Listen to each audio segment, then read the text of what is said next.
Liked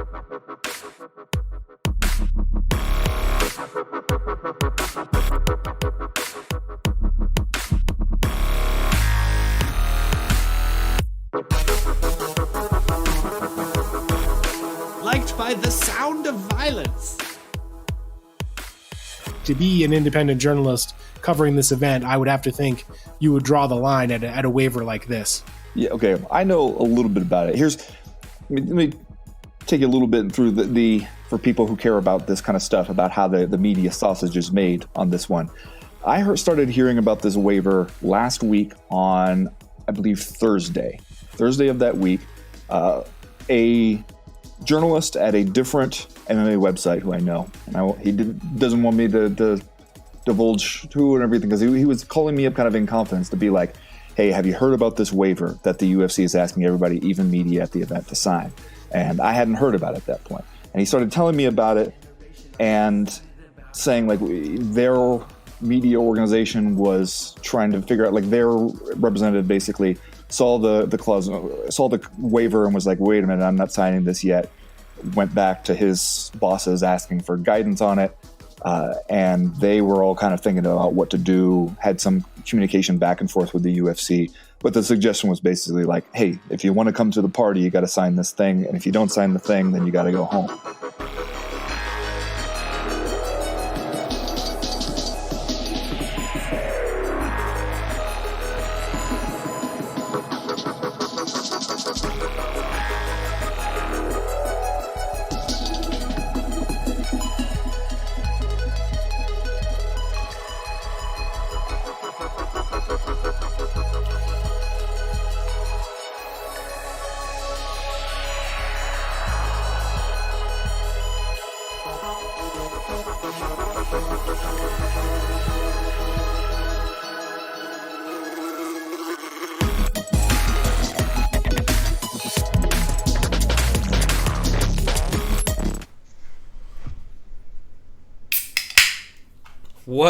What up, everybody, and welcome back to yet another Sound of Violence podcast.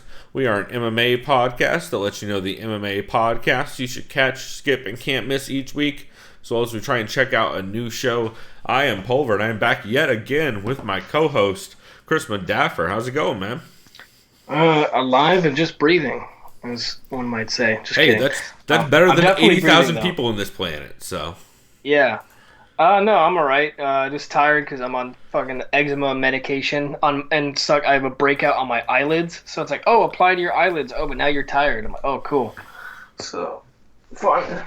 But, yeah. Well, the good news is that's a great segue, because that means that you definitely don't have a Pop-Off Vodka Presents Doug Stanhope Presents sponsor that you're drinking this week, right? Oh, no. Unfortunately for me, I do. I actually bought this mainly out of curiosity. It's a mead, I'll tell you that. Okay, already an interesting start. I did not see this coming. It's specifically a Viking mead. Okay. So from Denmark. Okay. And that's what the bottle looks like. I didn't want to fucking bring the heavy ass bottle in my room. It's like a 32 wow. Yeah. So it's basically a honey apple dessert wine with hops. It's 19%. Weird. Where'd you get it from? From Jimbo's, and it looks like this, just like a very cloudy piss color. No, it looks like apple cider vinegar. Yeah, it's literally what it looks like. It just looks like apple cider vinegar, and it tastes like a honey apple flavored like white wine. Interesting. So like crisp finish or sweet finish? Insanely sweet, almost too sweet. Oh wow. It's good though, but it's definitely something I wouldn't want to chug at all. Interesting. I'm just gonna drink this much because I know it's gonna fuck me up, and I don't. It's like no. So it's good though. That's interesting. I would never have guessed it. It was like a 32-ounce bottle was like $30. Yeah, it's expensive, but then again, look at the ABV and the style. So. Well, and it's just it's a very interesting and it's like a fucking ceramic bottle too. Yeah, you don't see, and you also don't see a ton of meads down here. I mean, we get some, but they're pretty few and far between. We see a lot more ciders out here. So if the Vikings thought of this the nectar of the gods, I can see why. Because I can honestly imagine this would get you pretty fucking drunk fast. No doubt, mead. You gotta be careful with meads, especially since there's so much residual sugar in those things that. Oh, so just so you know, in an hour from now, if I'm like this. That's why? Yeah. Perfect. Well, that is a solid fucking segue into my beer, which is crisp and refreshing and hopefully going to keep me awake. I am drinking this week. I think this is the first time I've ever had this. I got another mixed case from New English this week since I've been trying to support them. I'm drinking the Whole Lotta Hazy IPA, which I think this is the first time I've had this. I don't think I've had it with you, right? Because I've had it on before. I remember I got it from Jimbo's. I think it's good. What do you think? I think it's fantastic. It's very, very crisp for a hazy. Like, it doesn't have at all, like, it has a lot of the characteristics of the more, like, juice bomb hazies, but it doesn't have that, like, thick, grainy quality that some of them do.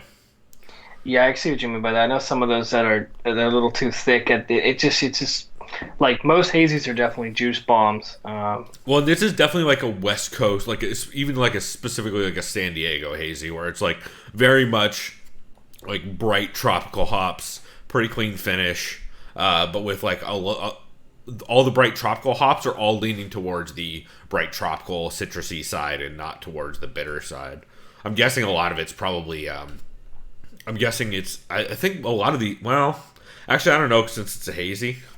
Also, I'm not sure how hazy it is. It looks like chill haze, but I'm not sure. Are you drinking it in like a can or? I got it in a glass, but also it's pretty chill. It's pretty cold, so I can't tell how much of it is just chill haze. But it's definitely not like. It's definitely not. I would guess it's not a ton of oats like you see in a lot of them. Yeah. Like, what is it, the flaked oats? Because I remember I made a hazy, yeah. Yeah, when you and I did a hazy once. It was, yeah, that's right. Yeah, you were there too. Oats. That was fun. Yeah. R.I.P. fucking going to brew stores, huh? Yeah, I'm sure there's some places that could fucking mail you. No, but you have to mill the grains, yeah, I don't. Some of them might be doing it. Like, I would be surprised if Ballast Point at least wasn't doing, like, you know, overnight shipping on some of that stuff, or I'm sure Y Yeast is probably doing some decent stuff with yeast and stuff right now. So, yeah, I don't know. That's an interesting question, actually. I should look into. I don't think either of the beer podcasts I've been listening to have addressed the homebrewing side of things. That's something I should look into. But yeah, anyway, we're not a booze podcast despite our best efforts. However, support your local brewery, as we always like to recommend. And yeah, I really like this beer. It is super refreshing, and considering how warm it is in here, I am. I'm starting to. I'm a dumbass wearing a long sleeve. I wasn't thinking, but then again, I'm also tired, so my brain's half awake. So should be a good one today. Well, also speaking of booze, I do want to shout out. Yesterday, I picked up more Falsetto Tiki drinks since they were back at Underbelly. Which, man, if you guys are in San Diego, I'm telling you, Falsetto's menu is the shit. To go tiki drinks for $11 that I guarantee will wreck you if you're not careful. And they're delicious because what they pack them, they make the drink, they pack the drink, but they also pack separately ice and garnish, and they have instructions on how to make it. That's fantastic, cool. Yeah. And they're like literally like cubing ice and sending you with cubes of ice or pebble ice, or I believe they even sent. I think a couple weeks back they did the Pearl Diver, which is gardenia mix, which has butter in it. So it's like a very weird, specific kind of thing that you need specific instructions for. So they are doing cool stuff with that. And also they're having basically all the cool local bars around are all doing events there every night where they're like selling cocktails through them. So like Raised by Wolves, Polite Provisions, Jay and Tony's, Ironside, a bunch of like very, very well-known San Diego bars that are probably like, $7,000, I would imagine, because they're a big cocktail. I don't think $7,000 because I think a lot of them are tied to Consortium Holdings, which is the company that owns like a whole bunch of those a whole bunch of the cool bars downtown. Like I think they actually own Raised by Wolves. I think they might own Public House. I don't remember. I know they own Craft and Commerce and a couple others, but anyway, for anyone in San Diego that's interested in good bar stuff and fantastic to-go drinks, check that out. Which is probably, I don't know, one person in our audience that we probably know personally, and I probably don't need to join the podcast, but hey, go check out your local bar's Instagram page. They probably have something cool going on, is what I've found recently. And so, Chris, why don't we go ahead and get into format? Boy. So, this week is going to be interesting. This is normally where I start off with the news segment off the top. And I'm going to do that, but I'm going to address something. I don't want this podcast to turn into me yelling at the reporters or at the media who attended and signed the waiver for UFC 249. I think that's boring, number one. Number two, it's depressing, and I don't like doing it every week. And number three, as far as I can tell at this point, the story isn't going to change until there's another event. So unless things change, I don't want to keep just hammering home the list of people who I think you need to credit or question their credibility at this point.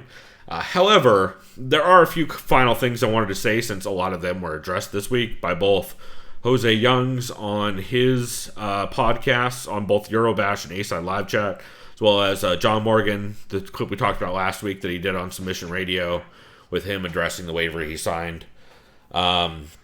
And kind of just some of the fallout that we've seen since then on other podcasts talking about it, which you guys heard a little bit of in the intro as well.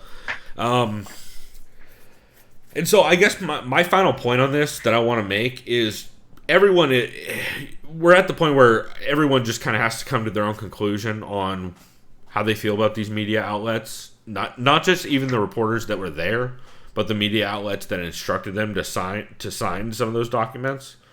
And that's something that everybody needs to come to their own conclusions on. I totally get that. If you are someone who, if you believe some of the things that Jose Youngs has said or that John Morgan has said about how they are not afraid and are absolutely willing to put out, I'm trying to phrase this the correct way. They're willing to put out information that is in breach of the stuff they signed and they're saying it's not at all going to affect their reporting going forward. And that's just something that, like, hey, you either believe them or you don't, and that's kind of a personal thing. But there is a couple things I wanted to address very specifically. So everyone's been talking about the non-disparagement clause. And I think the non-disparagement clause is important because obviously it's saying, like, hey, everyone who's signing this, you're agreeing. Here, I'll read it off. The non-disparagement clause is the participant shall not and shall cause its affiliates, agents, representatives not to defame or disparage any of the released parties in any medium whatsoever in connection with activities.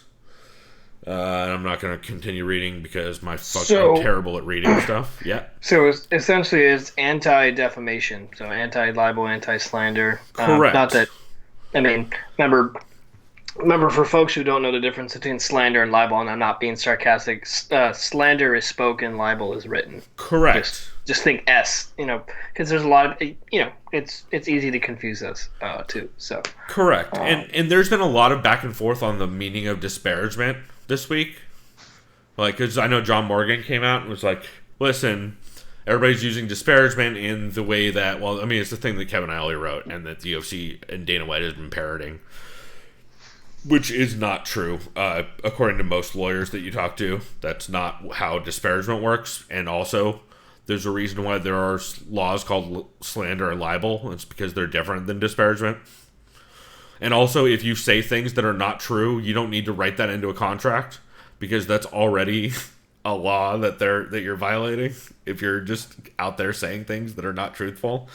Yeah, that's just separate from exactly like you just said. Right, and all that is fine, but what I find more concerning in all this is the confidentiality section of the agreement, which just says the participants shall not disclose to any third party other than participants' agents and professional advisors in their capacity as such on a need-to-know basis any information with respect to the terms and provisions in this agreement, except, and then it goes on to list a bunch of times where you can talk to lawyers and stuff.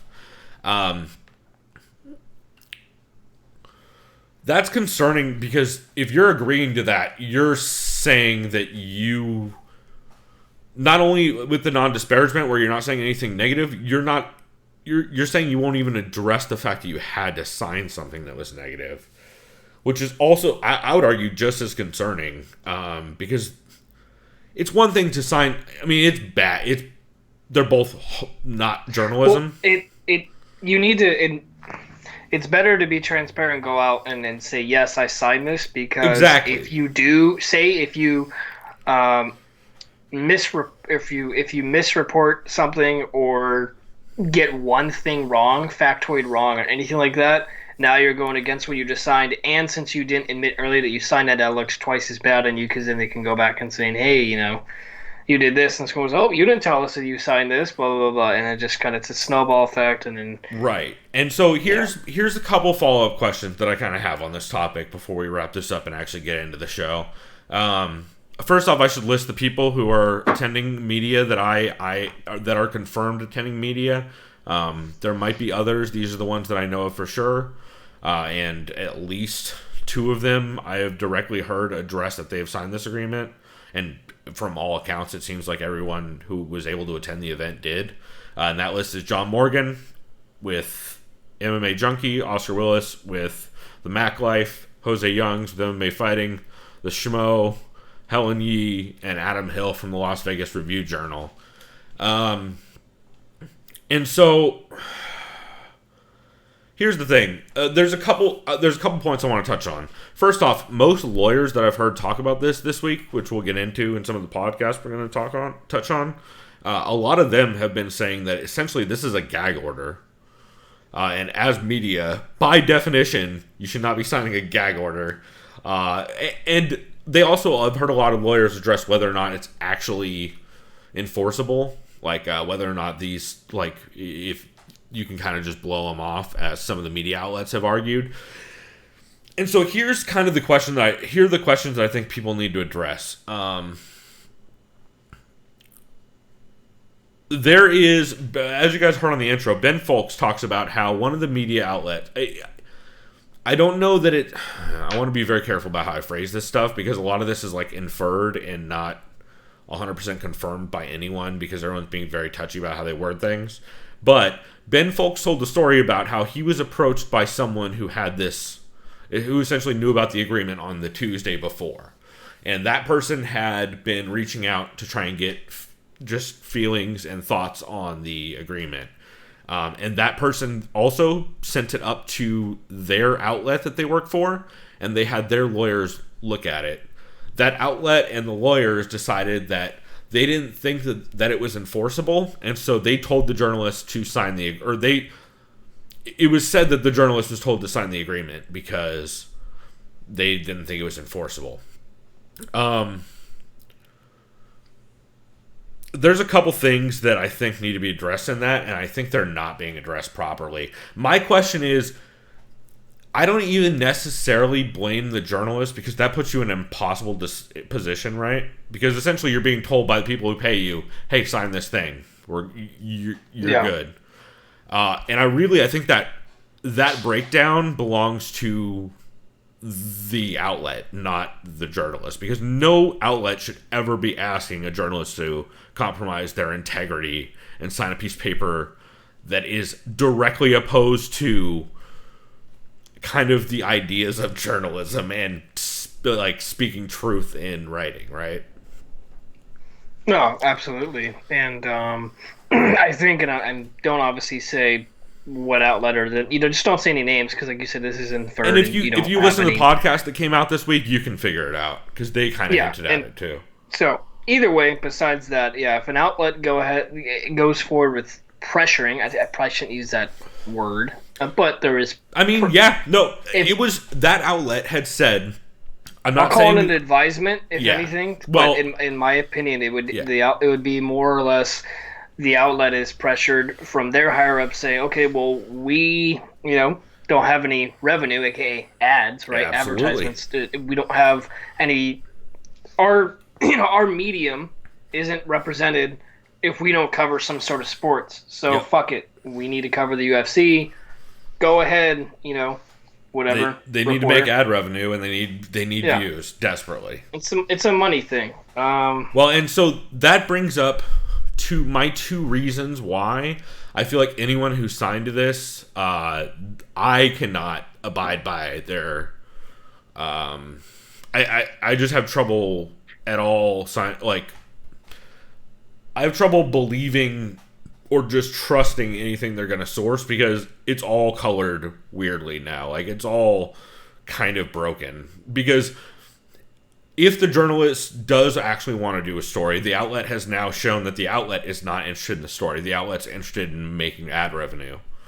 The journalist, who we don't know whether or not they're on board with that same model and are just looking for a paycheck, or whether or not they're actually compromised, or whether or not they're compromised by their media outlet, basically cutting them off the knees, not being able to report the stuff they should be reporting. So it's all tainted, and it's all completely... I mean, you kind of have to throw the baby out with the bathwater. That's a terrible analogy, because it's supposed to be the opposite. But you know what I'm saying. It's all tainted. Like, you've absolutely broken the trust with the public as both the outlet and the journalist. And that's why I'm saying don't necessarily blame the journalist, because it puts them in an impossible position. But it absolutely means that I can't trust, or I have no confidence in following anything you report as both an outlet and a journalist going forward until those two are separated. So, and I'll get to this later. This is a good part of why I skipped listening to certain podcasts. Name them.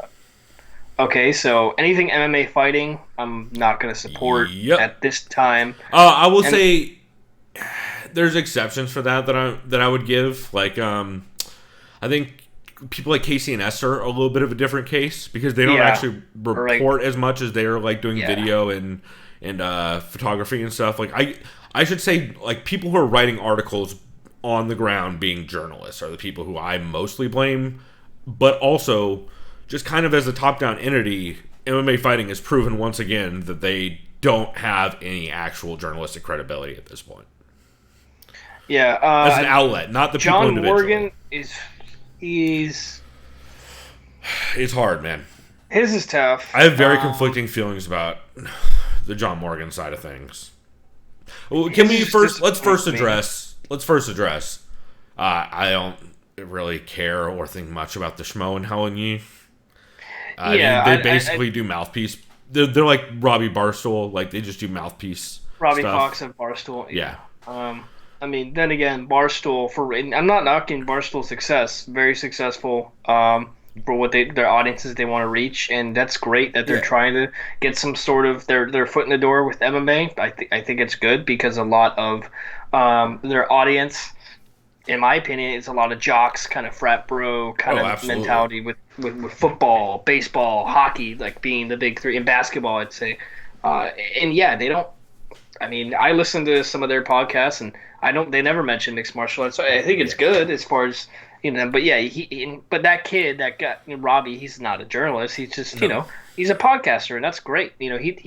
He does what he does. He's a pop culture kind of guy. Sure, definitely not anyone. Topics. Yeah, definitely. So I'm not gonna. Yeah, I can't criticize someone like him. If I don't know if he had to sign anything, but I mean, I would criticize him in that, like, I don't find his content helpful or useful or informative. But, like, I don't think that's what it's there for. It's entertainment. Like, it's as much fucking. Well, I don't know, like, just some fucking YouTube video about somebody who's hyped on a fight, I guess. I don't know, but yeah, I guess my just overall question is, like, I've been going really hard at, and I've been naming these specific people, but a lot of them I don't necessarily even blame the journalists themselves. I think a lot of this is the outlets that cause these problems. And I think the outlets are the ones dictating what gets covered, because that's kind of how a lot of it works. I mean, it's all ad driven by all the companies we're mentioning who these people work for. They are very clearly owned by entities who are very ad driven. USA Today, I don't know much about the Las Vegas Review Journal, but Adam Hill has always kind of been, I mean, not quite Kevin Aioli, but he's given preferential coverage.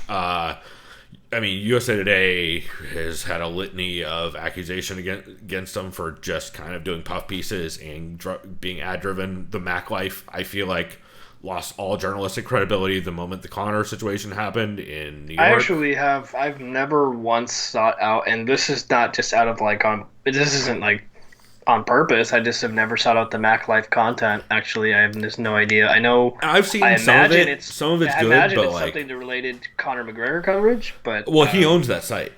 okay, that makes sense. It's his outlet, which is why they're allowed to do the things they do and why they would willingly sign over journalistic integrity.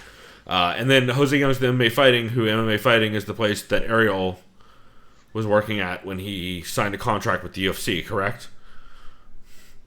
I believe so. Yeah, no, he was Because he was at Fox and he was getting paychecks from the actual company, which is so. Yeah. So yeah, you can't. it's just like, it's hi, every definition of things you're not supposed to do. Yeah, it's like, hi, Chris, and this is obviously false. I don't represent this medium, but it's like, hi, Chris Whenever here with the Washington Post, and I just wrote a great article on this NFL player, and then the NFL is like giving me a paycheck, like right here. It's not great. So I do want to outwardly state that I don't necessarily put all the blame on the journalists for this. I know they were put in it basically in an impossible position of like, hey, do you want to lose your job during a pandemic, or do you want to shut the fuck up and just ask some dumb questions during a fight week? Ask also us about we're saying Conor. well, but here's my second point. If say all that's fine, say you got word from your bosses and from the company and everything that, hey, we don't buy this shit and none of it's cool, and so fuck it, sign it, we'll fight it if we have to.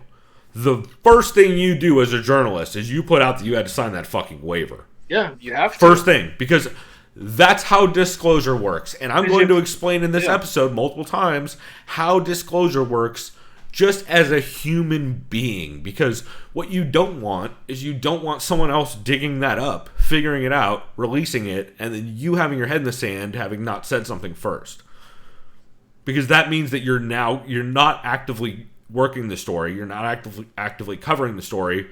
You're reacting to bad news that is negatively affecting you, and that's why you're covering it at this point. And then your boss at that point can just be, all right, bye. Well, but again, this comes back to the outlets. I think the outlets didn't want that story ran because they don't want to fight that fight unless they have to. So I think the outlets actively said, don't write that story because we don't need the legal headache unless we need the legal headache, Yeah, we don't need that bad traffic. Exactly, and I think the system is broken from the top down, and I think that it's become very clear. And I don't necessarily lay all the blame at the journalists, but I absolutely can't trust or believe in any of your coverage from now on because you've proven that you've signed over your integrity. So whether you actually are being honest and doing good journalism or not at this point is to be seen, because everything right now. Any other thing you could report, then I'd be like, okay, did your boss tell you to right? report on Well, that? and Did now your boss tell you this? Did your boss tell you that? How about everything's forever tainted, and like you can't ask the public to have faith in you when you've been a bad faith actor. So that's kind of my overall thoughts. The only other thing that I think is maybe the best part of this story, which I did some journalistic research today. I actually did a bit of journalism today. I'm pretty proud of myself. You know what the USA Today policy on maintaining independence is, according to here, let me blow this up so I can see the exact website. According to static.usatoday.com/ethical-conduct. I linked this on our Twitter. Chris, do you know what their statements are about ethical or about maintaining independence? I should know this. So here, I got you. Since I actually pulled a screenshot from the website, this is USA Today, who owns MMA Junkie. The very first I believe this is section 4 of the page under maintaining independence. The very first bullet point is, we will remain free of outside interests, investments, or business relationships that may compromise the credibility of our news reporting. That's number 1. I would like to question how much of signing a waiver that is a confidentiality agreement and a gag order does that. Number 2, we will maintain an impartial, arm's-length relationship with anyone seeking to influence the news. What is that waiver literally doing? It's influencing how you report the news. Yep. What a coincidence. Yeah, there's something about political campaigns which doesn't really apply. Well, okay, that's individual viewpoints, which, like, none of this was really an individual viewpoint, so I'll even skip that. Here we go. We will avoid potential conflicts of interest and eliminate inappropriate influence on content. Yeah. We will be free of improper obligations to news sources, newsmakers, and advertisers.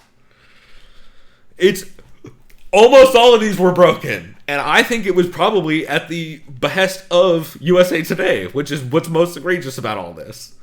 Yeah. Because I don't think necessarily that MMA Junkie was the one saying, "Hey, don't report on this shit." But also, like, this is what I mean by every step of the system is completely broken in MMA journalism. And if this was any other fucking, not even sport, if this was any other intersection of journalism outside of, like, insane political journalism that really doesn't count as journalism, like, this is some of the most egregious acts that we've probably seen. I wouldn't go that far, but I know right? what you're trying to say. My point is like, it is so rare to see such specific just degradation of journalism on such a systemic level. And it kind of blows my fucking mind. I just don't get it. Like, I think we're allowed to do this because everybody just thinks, well, they're a bunch of barbarians who hit each other in the face for a living, so who cares? I think it's kind of just the sentiment about it, like, to most major outlets. But you're starting to see a lot of places like New York Times and stuff actually talk about how broken a lot of this journalism stuff is, especially in MMA. And, man, it's getting more and more apparent, huh? Oh, yeah, I know. So, now that I've completely sunk the episode and made everyone's like, well, fuck you guys. Exactly. Now that I've made a ton of enemies and everyone at a bunch of outlets probably want to fist fight me. Anyway, to be fair, again, I want to emphasize I mostly blame the outlets for what, and it could be argued that the reason why this exists is because organizations have perpetrated these kinds of ideals and outlets have then followed it just to keep access, which goes back to of course, like the Sherdog days with Loretta Hunt and Josh Gross and all that. But yeah, it's really just depressing to see, and the sport deserves better, man. It just does. Like, these fucking fighters as we saw multiple times this week, these fighters put their lives on the line, and I know we overstate that sometimes, but, like, motherfuckers are spitting out teeth in the middle of fights and continuing on, and we can't do them the goddamn decency of, even as media standing up to the organization, to show, like, hey, maybe don't just sign everything. And I get that, like, media outlets aren't supposed to fucking push for political platforms or changes or that kind of stuff, but it's just depressing. And I feel like the sport needs better and it deserves better. So, on that note, Chris, now that I've completely tanked this, it's just literally all desperation. Yeah, it's just the one where it's absolutely so. Yeah, so now that I've completely tanked this episode for the last half hour, we are let's go ahead and talk about fights that happened. Are we going to talk about MMA podcast first?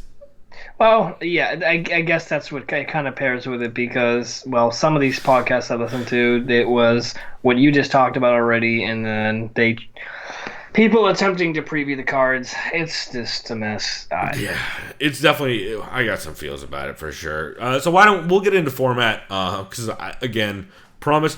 The reason why I went real hard on this one is it's been a long week and I've had a whole list of things I wanted to bring up, and also it's going to be the last time we're going to address it unless things drastically change here in the near future. Like someone call us out? Do it. I'm just kidding. Well, I look forward to all of the articles from MMA Junkie and MMA Fighting for the next UFC event on how the changes or what, if any, changes occurred on the confidentiality agreement. I am very excited for that article that they're definitely going to put out first and not after other outlets do it. They're just gonna glamorize and talk about how great and how do I say it? How influential Dana White is and how brave he is, right? You know, for doing this during these drastic fucking times. Or just some bullshit like that. You know, I don't know, dude. Like, that's the only thing I can think of. It'll just be fluff pieces. To be fair, Yeah, at this point, I They're wouldn't going to know. make a 30-30 out of Dana White. What if I told you during COVID-19, Dana White, it's like... Why would you wish that upon the world, Chris? You've now... I wouldn't. You've doomed all of us. This is you what know I that's want. going to happen. I guarantee fucking there's going to be a 30-30 on this bullshit. Or at least on UFC 249, I bet you. Eventually. I'm interested to see how that turns out, depending on how long from now it happens. Because, 20 years from now, that might be... Like, they're no, intro to 249. No, I'm saying if they do a 30 for 30 on 249, 10 years from now, I bet it'll be real interesting. But anyway, why don't we get into format and actually talk about some fun shit that happened? I don't have any skips this week. That was my big skip diatribe, to be honest, because you can infer all the skips from that. But that was my big. I had to get that shit off my chest because it's been eating away at me all motherfucking week, as you guys could probably tell by our Twitter. But Chris, do you have any MMA podcasts you recommend people do catch this week? Because it was actually a surprisingly great amount of content from the outlets who are putting out good content. Yeah, Fights Gone By episode 207 was good. Dude, so good, right? Black. That was on my list too. You definitely have more notes than I, because I tried listening to this while at work, which technically I'm not. I mean, I can do it. It's just right. It's hard. You got a lot of stuff going on. Yeah, he said John Morgan is nearing Kevin Iole levels. That means more than don't lie. Talk about Drew Dober, how good he looked against what's-his-face, Alex Hernandez. Yep. He says, I find Dominic Cruz's saltiness to be hilarious because I can't remember when Jack recorded this, if this was after the Anthony Smith card, when there was questionable stoppages. Yeah, it was between those two, yeah. Yeah. So, and he was talking about Keith Peterson. He's like, yeah, maybe he was drunk, or maybe he he is going against his own refereeing and all that. And I even saw somebody interviewed Uriah Faber. Apparently he had weighed in as an alternate to Song Yadong or some shit because of visa rumors. Even Uriah Faber had that point, which I saw someone else said. He's like, I thought that stoppage wasn't. He's like, stoppage wasn't bad. It's a championship fight, and Dominic Cruz is a legend of the game, so give him a fucking chance. That's basically what Faber said. Yeah.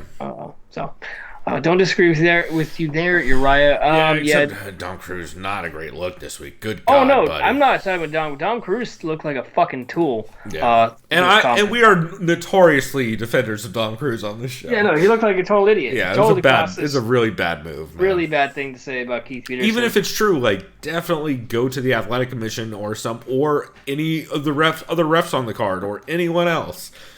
Talk to anybody except for the media about how you randomly think he was drunk, and then definitely don't double down on it like you were sure about it. And also, hey, Don Cruz, people can smoke cigarettes. That's not against the rules. Yeah. He said, Jack was saying, Michael Johnson wins every fight he's in until he's losing. That is very sad and true, because I like Michael Johnson, and he was doing very well against what's-his-face, Thiago Moises. Dude, he was looking so landed good like in that one fight fucking up until... punch. Yep. I got caught. We'll get into that in the second segment, which is going to be real short. But Glover Teixeira's performance. He looked very old and slow and was getting his ass kicked until Smith gassed out and then got beat up.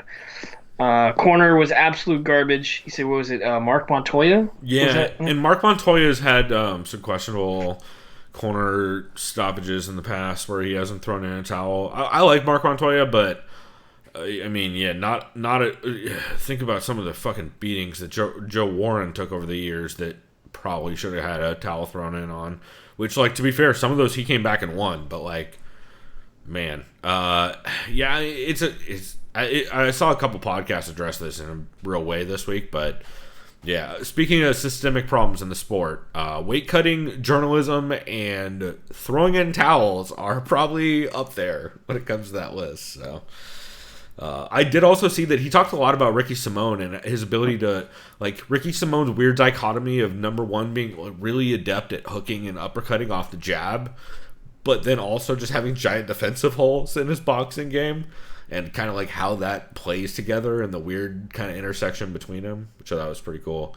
He also gave a shout out to, I believe he referred to them as the brain trust of 14 disc jockeys that run the UFC rankings, which I thought was pretty good. Yeah, that's good. Yeah, he also that's all I had for I was gonna say, I think the only other thing on that is he previewed the Harris versus Reem card, which was good. I always enjoy his previews. Yeah, no, he's always a good listen. So Definitely, yeah, I definitely dug Fights Gone By 207 this week. Let's see. One of the catches that I had was the Mookie and Crookie. I don't know why I keep trying to call him. I guess because it looks like Mookie written down. But it's like I guess it Mookie, is technically just think Mookie. Cookie. It's literally Yeah, Mookie. it's Mookie. I know. I do this like every time. like the baseball player Mookie Betts. Like That's actually probably what the reference is. I never got that until right now, but that's probably the reference. It's Mookie. Yeah, Mookie and Crookie Show, episode 70. I really like this one quite a bit. They talk a lot about kind of the career-altering beating that Tony took and how that might play out going forward. They talk a bit about Cejudo's MMA retirement, and we'll see how that plays out. Did you see his tweet today? Isn't he talking about boxing? Well, there was that. Wait, who did he want to? Oh, Rafael Garcia or somebody? no, he wanted to fight Ryan Garcia, the young that's what it 21-year-old was. like stud. I like that kid. That kid lives in La Jolla, actually. Really? Yeah. Wow. Only dude with the last name Garcia in La Jolla, I'll tell you that much.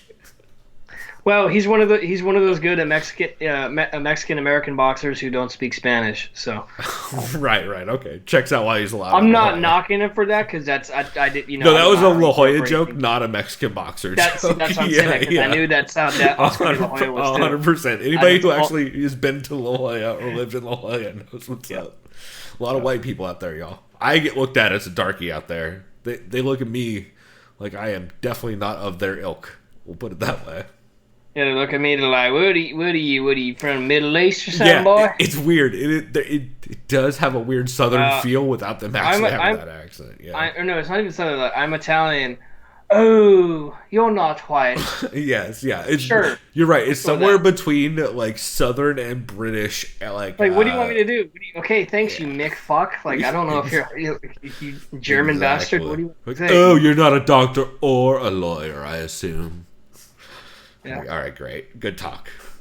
Fucking stay away from. fine. Yeah, anyway. I was going to But no, yeah, Cejudo wanted to fight Ryan Garcia, which is a terrible idea for Cejudo. And then I think he just called out Volkanovski. He's like, yeah, well, God. I'm retired unless We're doing I this get a shot at bullshit that now? 145 belt. Fuck that. I think Volkanovski knocks him the fuck out. I think it's not worth talking about because it's his I agent know. tweeting for him. And that sentence right there is my only opinion on that fight. That's it. Pretty much. Shouts out to Ali Abdelaziz. Anyway, so some other things on Mookie and Crookie episode 70 is John Nash actually joined Mookie to talk about they went really in depth on the participation agreement. And this is, I would argue, so John's one of the people, and what I was reading of the agreement was the stuff John Nash tweeted out, the stuff I was quoting earlier. But it's a really good deep dive on kind of the different sections of the agreement and why some of them are more troubling than others. Like some of them are pretty standard. Like, for example, like if you have if any legal activity comes of any of this agreement, it all has to take place in Nevada, which is like kind of just like a standard, like credit card companies and shit have those kinds of clauses. And so it's cool to hear kind of the breakdown of how that all works and his thoughts on it. He did mention that he brought it to some of the lawyers and attorneys he knows, and a lot of them were surprised about how broad the umbrella agreement was, and they literally called it draconian, which I thought was fucking especially prescient. But yeah, it was really interesting to see all that. And then they also on that episode talked about how Mookie somehow got a tweet on the broadcast, which I lost my goddamn mind seeing a bloody elbow tweet on a UFC broadcast. I believe there's also a Middle Easy tweet that made the UFC broadcast, which is like, I don't know what fucking intern is gonna get fired over that shit, but I cannot imagine it's gonna last long considering they're tweeting at a bunch of people who they refuse to credential. So Yeah. pretty interesting. But I thought it was a really good episode, and John Nash is one of the people who he's really good at kind of deciphering both contract language and just reaching out to a bunch of people who are more in depth, like people like Jason Cruz and other lawyers who he's in contact with, who can kind of give more nuanced ideas about the different contract language. So I really appreciated that one a lot and found it really interesting. Nice. Oh, let's Sounds see. like you had a lot of good points and Yeah. good just I guess analyses are kind of brought in there. Definitely. Do you have any other catches for this week? Yeah. Let's see. It was a new one, but the shouts out to Listen Notes MMA, whoever puts that together. I don't know if it's a bot. A&A MMA, I think. A&A, huh? It was episode one. They're on Spotify as well too. It was on episode 109.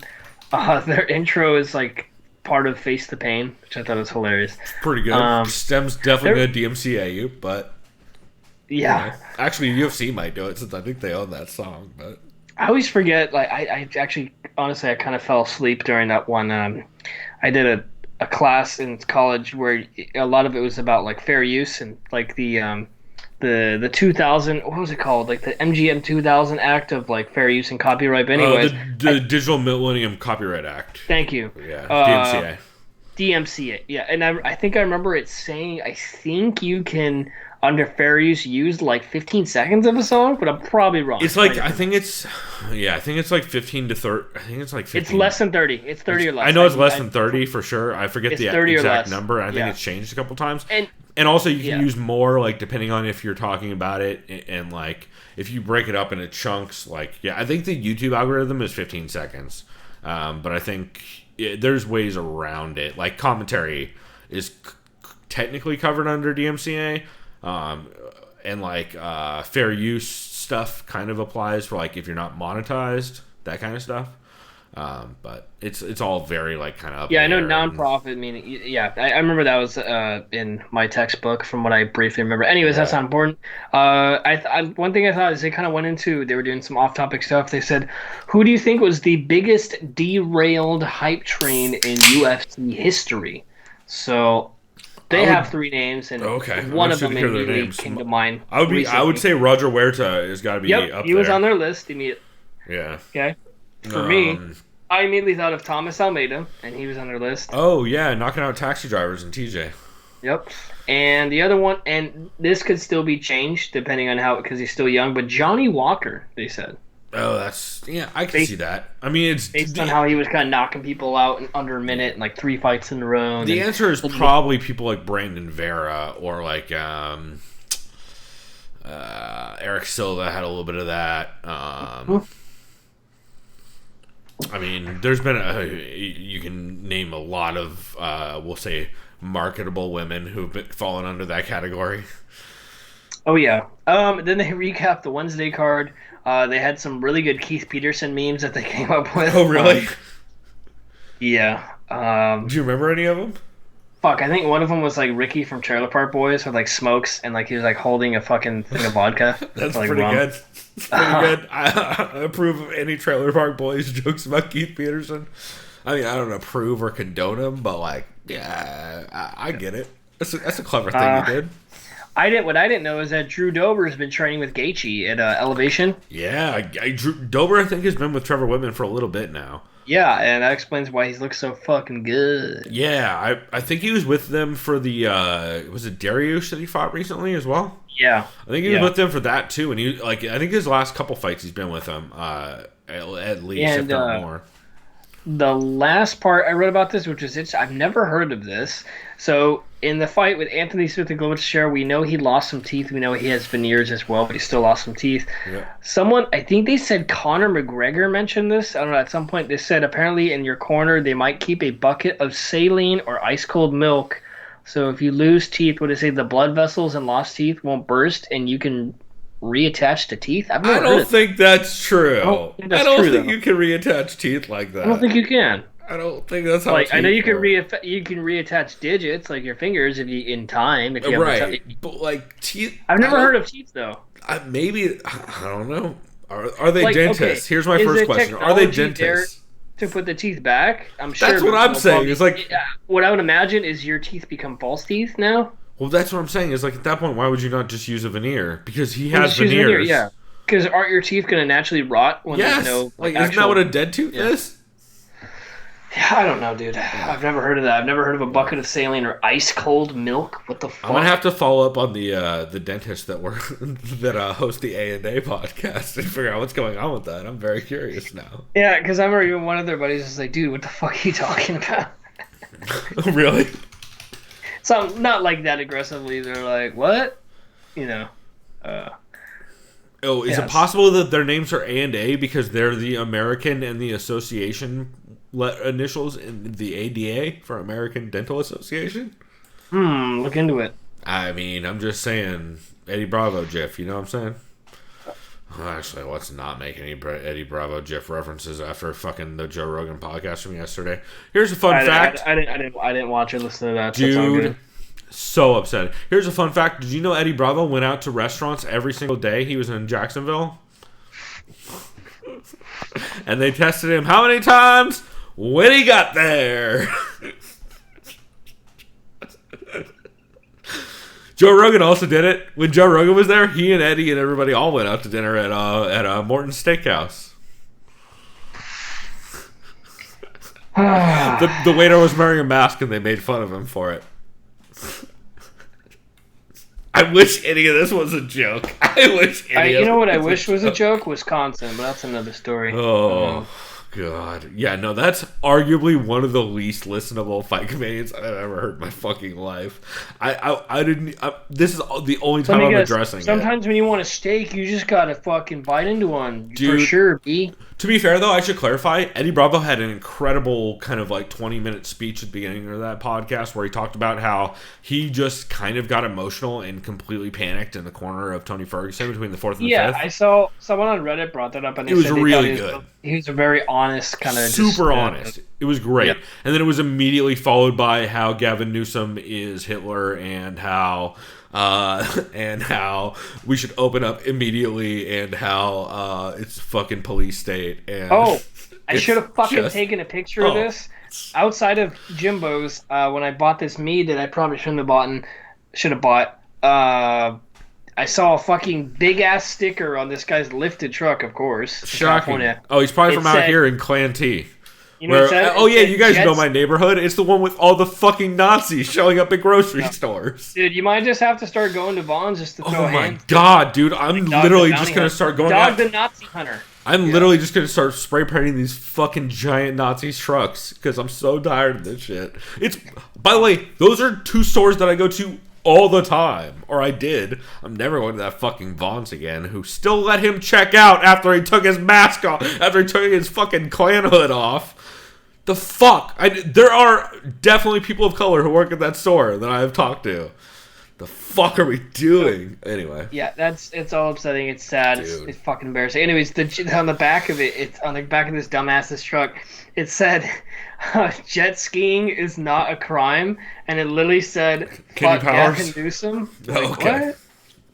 I figured it would have had the Kenny Powers mullet icon. I was gonna say, okay, KP. Yeah, I see. 100%. Yeah. If he would have done it there and dry accelerated it, he would have burnt it out. It's not okay. I'm going to Shabooms.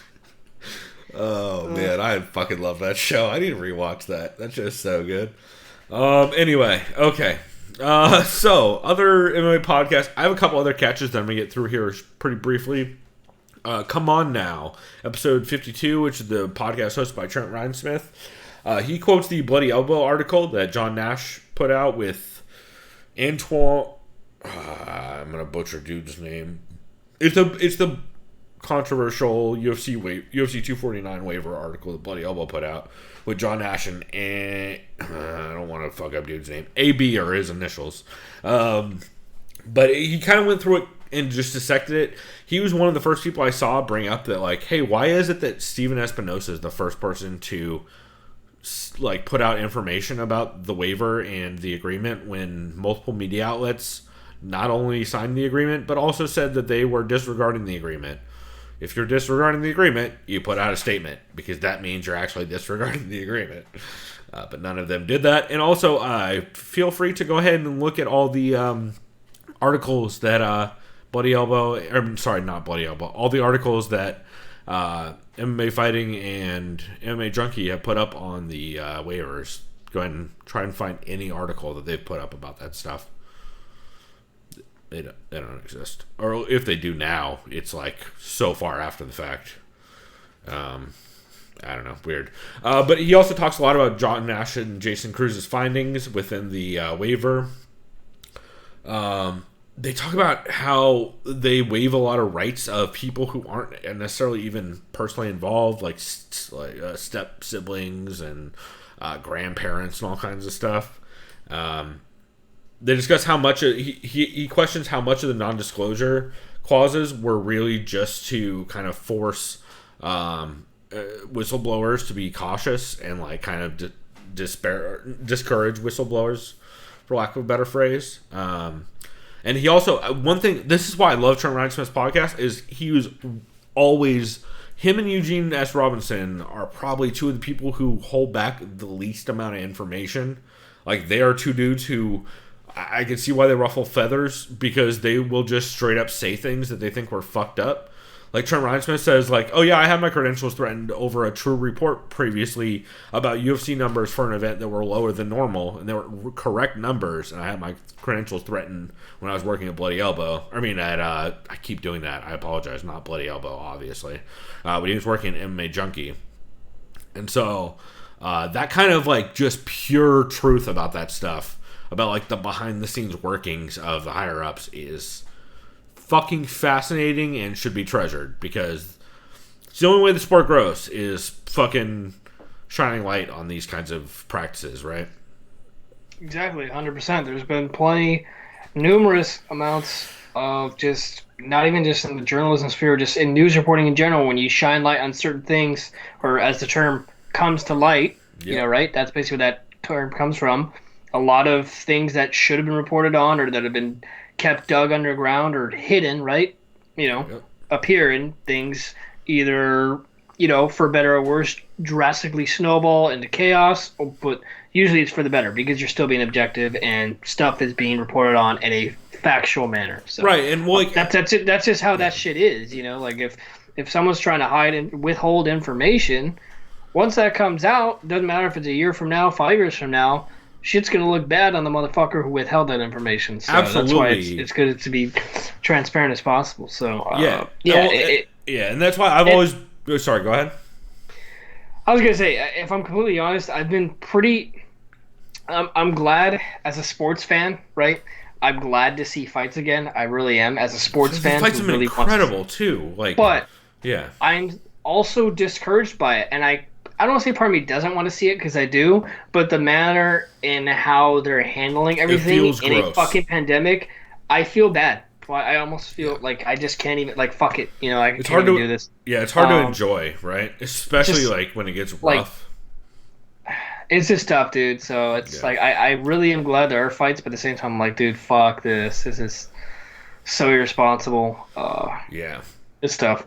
Like, yeah, I don't know, man. Like, I was just telling you before we were recording, like, when's the next fight? I have no fucking clue. Like, do they even know? Well, and so they had one scheduled for the 23rd.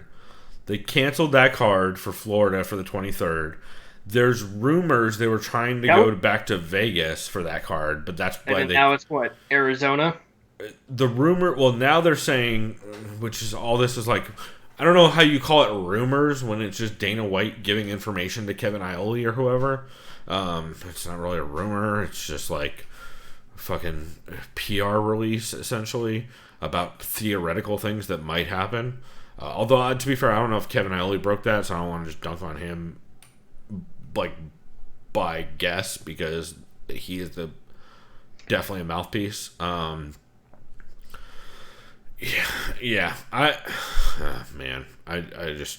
keep getting bogged down in how fucking depressing all this stuff is. Anyway, I'll keep on moving on. But, interesting nonetheless. Before I just fucking Doug Stanhope my way out of this podcast and start drinking milk with pills, there's a good reference if you ever read his book, Digging Up Mother. It helps calm the stomach. That's a weird reference to throw in. Okay, you guys can tell my instincts, because when I get uncomfortable, I make really, really dark jokes. Dialed in with TJ DeSantis and Frank Trigg. I'm not sure this is the technical name of this show yet. I'm not completely positive. But it's fucking great. TJ DeSantis has linked up with Fight Pass along with Frank Trigg, and they're doing recap shows on Fight Pass for all these events that have been going on. And they're so good, dude. Like, I'm not sure if you've listened to any of them or if you heard about this at all, but you know Frank Trigg, of course, right? Twinkle Toes? Yeah. Of course, like, legendary welterweight in the UFC and all-around bad motherfucker. But it's been really cool hearing, especially since Frank, you've probably seen recently, has been reffing some fights and working a lot more on the reffing and judging side of things, along with, or I should say, underneath John McCarthy and Herb Dean's programs. And so it's very cool to hear him kind of give his takes and give, like, kind of behind the scenes information on just the process and all of that I haven't heard before. Like, for example, I found out during these shows that Frank Trigg has mentioned since the pandemic, they're now doing, Andy Foster, I believe, is the one who set this up. Every Thursday, he's getting a Zoom call together with a bunch of different officials all throughout the country, and they're going over the stuff that happened the weekend before. They're just, like, talking about the good, talking about the bad, calling people out, telling them, like, hey, this is where you fucked up. I would like you to address why you made this decision, and then we can address publicly between all of us, or well, I should say publicly, but like within the community of refs and judges that work events, like, hey, we can all learn from this if we address it publicly, or if we address it within our own ranks and actually, like, have real conversations about it. And it seems like Andy Foster is the head of all that. And it was very cool to hear Frank talk openly about that, because I've never heard of anything like that before. I mean, there's, like, Big John McCarthy hints at it here and there. He'll say, like, we meet after every card and we talk about everything after every card. But he doesn't really go into detail beyond that. And Frank Trigg was like, no, I've gotten chewed out on fucking calls about things I did wrong. And, like, I got my shit aired out in a very real way. And, like, they sit people down for events. Like, you guys don't hear about it, but they sit people down. And, like, they tell them, like, hey, maybe you're only working the undercard, even though you're a big name and you're one of the more respected people because you made a terrible decision or a couple in a row. Or, like, maybe you're not working events at all for 6 weeks. And they have those discussions. So it's very cool to hear him talk about that. TJ also, in some of the recap shows this week, like, for example, on the one that they did with Overeem and Harris, or Overeem versus Harris, that recap show, TJ had Boss Rutan call in to talk about Kevin Randleman, since he got nominated into the UFC Hall of Fame this week, which elected in the Hall. Inducted, yeah. About motherfucking time. Like, Kevin Randleman and Jens, maybe it's just because they're my favorite fighters. Like, they're the first fighters I gravitated towards immediately when I got into MMA. Jens Pulver, obviously, same last name, and just a cool dude. And then Kevin Randleman, because Kevin Randleman is, I would argue, one of the most just fucking interesting people that's ever fought in the sport. And that dude's story one day will make an incredible 30 for 30. When they talk about his abuse background and how he got into fighting because he was going to kill himself and stuff like that, like, it's if you watch some of the early promo packages with Kevin, like, man, it's so interesting. And he was notoriously, like, the nicest person on the planet. And it was very cool to hear Boss call in and talk about, like, just how much he loves Kevin and coming up with him. He actually got the nickname El Guapo from Kevin Randleman. Kevin Randleman is the one who gave him that nickname. So, just a very cool episode and a good example of why it's very, like, just a great show that I'm very happy Fight Pass is doing. And I believe they're doing it on Facebook, but TJ's also putting it out on his Between Rounds Radio Patreon feed. I'm not sure if it's on their regular feed or just on the Patreon feed, but it is available through one of those. I'll look that up and I'll link it. And Chase Hooper also called in, which is pretty cool.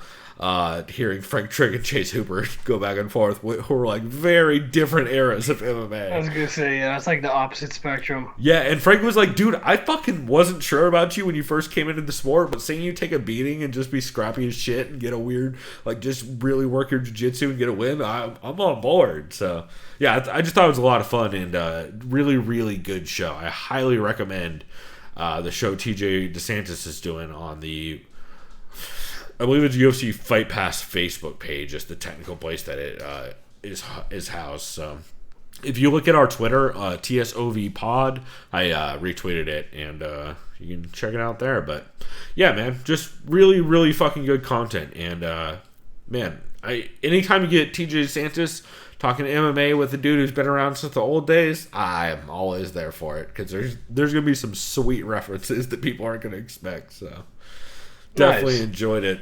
Let's see, we already kind of got to all our skip stuff this week, right? Yeah. Like I feel like it's implied at this point, and then going forward, I'm like, yeah, like I said, I don't plan on addressing. I'm not even gonna mention really what I skip, honestly. Like it. Well, my point is, like, I don't really plan on listening to much. There are shows on MMA fighting that I will listen to, like What the Heck with Mike Heck. Okay, yeah, I was gonna mention that earlier. His is one of the ones that, like, I don't have a problem with, and that, like, I still feel I feel like don't have any problems with Mike Heck. Nolan King over at MMA Junkie. Like, there's a lot of reporters that I think are still going to do quality work, because that's just in their nature. And I think no matter what umbrella they're under, they're still going to.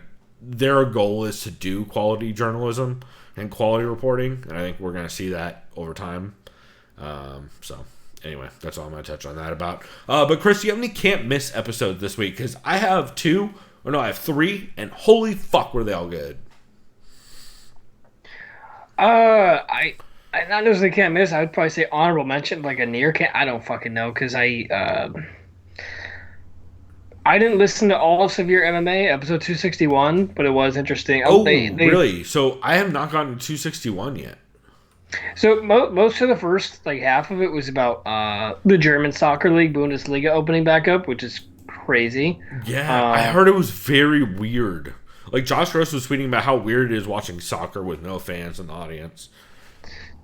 They at a lot of Severe MMA, Shawnee Pod, they talked about, like, okay, so out of these 2 cards, how was the judging, and was it proper? And they cited Hill and Gedalia and Anthony Smith and Teixeira, and I think there was Cheeto Vera and Song Yidong, and yep.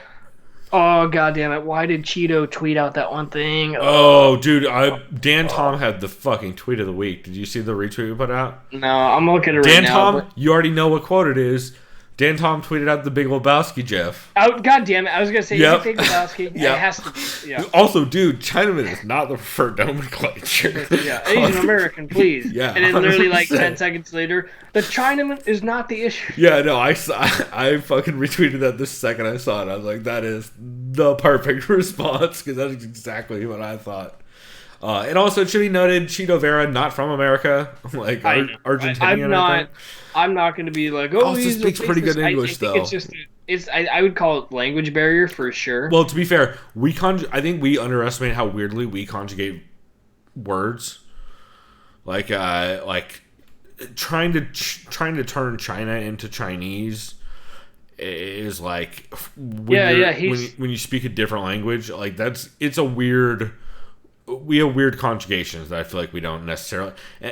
I'm not ready to automatically say it was intentionally fucking sketchy. Although, if I remember right, isn't his manager somebody sketchy?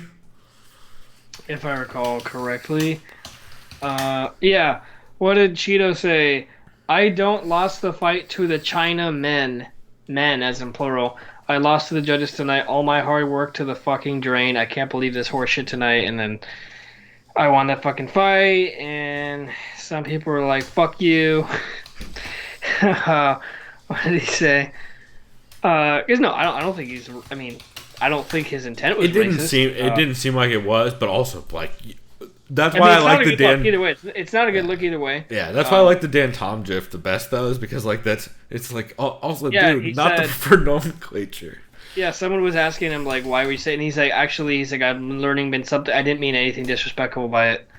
Okay, well, that's good. He says, nothing racist. It's how I wrote was the wrong intent. That's what he said. That's fair. Yeah. I totally get that. Like, again, English is a weird language, and we change words in a way that is not consistent with almost any other language. Remember that one magical word, context. Yeah, right? 100%. When spoken or written. So. But also, that Dan Tom GIF. Yeah, man, that's interesting, though, about Severe MMA 261. I have not caught that yet. But, however, that is a good segue into one of my can't miss episodes for this week, which is Severe MMA episode 260. Did you listen to that one? I did not. That one came out, I believe, last Sunday. So, like, right around the time we released an episode last week. And, hey, we're going to do a little exercise in journalism during this, Chris. Okay. Because it would be unfair of me to go forward and compliment this show without first disclosing that Sean Sheehan not only mentioned me in this episode, but quoted me in this episode. So before we discuss it, and before anyone else reports on it, I'm going to disclose to everyone listening that, hey, there is a potential bias in me liking this episode because I was quoted in it. Now, I would argue that I like the podcast regardless, and that I would cover it the same either way. However, it is important to note that you need to disclose these things before we talk about it and not respond after someone else reports on it. So, Yep. I know that's probably not relevant to anything else that's happened in this episode, but I just wanted to bring that up ahead of time and do a little bit of fair disclosure, even though I'm not a fucking journalist and I shouldn't have to. So, my point is, this was actually, honestly, I was going to add this here. I was kind of weird about it since he did quote me in it with my phrase of, there's no adult. I believe the quote is, there's no adults in the room looking over kind of the on-site activities of UFC and how they're not following protocol. And how, like, the governor won't step in, the UFC won't step in, the fighters won't step in, nobody will step in and actually address any of this. And so it just feels like there's no adult in the room, which I think we've talked about on last week or the week before show. But yeah, hey, y'all. Also, apart from this being a really good episode in which Shawnee Podcast had some incredible points about just kind of from the top down, from Dana White down, everybody just kind of disregarding all of the protocols, the 26 or the 20 whatever page document that the UFC put out about health and safety protocols that they then immediately disregarded and didn't follow any of. Part of which was because Joe Rogan threw a hissy fit right before the fight card and was like, no, I'm interviewing people in the cage because, fucking I'm friends with Eddie Bravo. I assume that's how that went. That's how the conversation went. But yeah, no, it was a really good episode, episode 260 from Sean Sheehan. But also, I thought it was a really good moment to address how the fuck to disclose things, since evidently people don't understand that. So yeah, really good episode. Highly recommend it. But also, it just blows my mind that I'm the one that has to, like Shawnee Podcast said, be the adult in the room. Anyway, Chris, we're going to keep on moving on. I did have two others. Did you listen to... Oh, and also, further disclosure, the Severe MMA clip you guys will hear on the break, because I thought it was a really good one. Even if Shawnee hadn't quoted me at the end of it, his breakdown of just like the systematic failures on so many different levels of how this was all allowed to occur the way it did, I thought was very interesting. Let's see, Chris, did you listen to any of Co-Main Event episode 401? I did not, unfortunately. Dude, it was so good. So you heard the intro clip, though, where Chad Dundas basically asks all of MMA media, like, yo, what the fuck, y'all? And then Ben Folks talks about how he was contacted by, and I'm being very careful on how I phrase all this, because, again, they were all very careful, and I don't want to misrepresent or like insinuate anybody that may not be the actual person he was talking to. But it was very cool and very informative of Ben Folks to kind of discuss in a very respectful and very measured way kind of the process that went down around that and his involvement in it. And I thought that was something he did not have to do at all. Like 0% of that conversation he had to disclose to the public, right? Like, because it's all behind the scenes shit, and it's like very media industry focused. Like, it's not necessarily even for the public.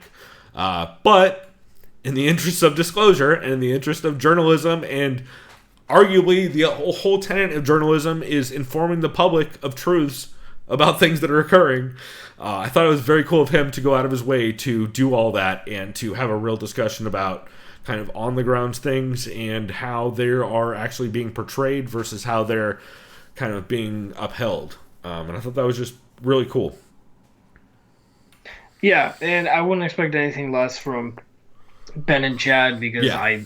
I like how they present themselves. Yeah, honestly, everybody even outside out of their Athletic, roles right? as actual MMA journalists, they're always good at just being transparent. And I know it's easy to throw that word around. It's all that matters, though. Being It's honest, like, dude, disclosures. Like, you can totally be biased and you can totally have opinions. You just need to tell people Just say ahead of why. time, so then Just say, everyone let them can decide how they feel. Like, Yeah. that's. I don't know, man. It just makes me so mad. Okay, and then after all that, okay, so that was really good.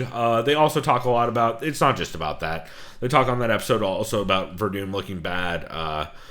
Dana and the Athletic, or wait, no. They also talk about where was the other one I wanted to bring up?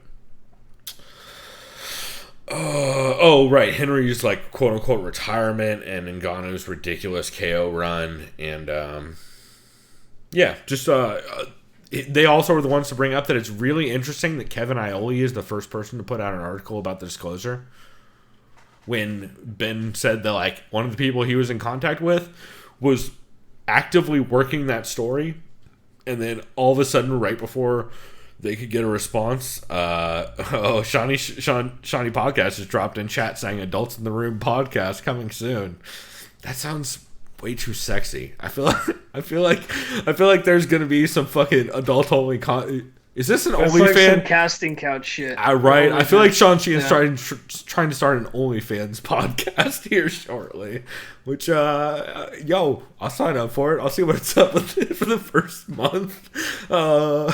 Anyway. Let's see. Anyway, yeah, the co-main event podcast, episode 401, was really good. And then lastly, the fight site.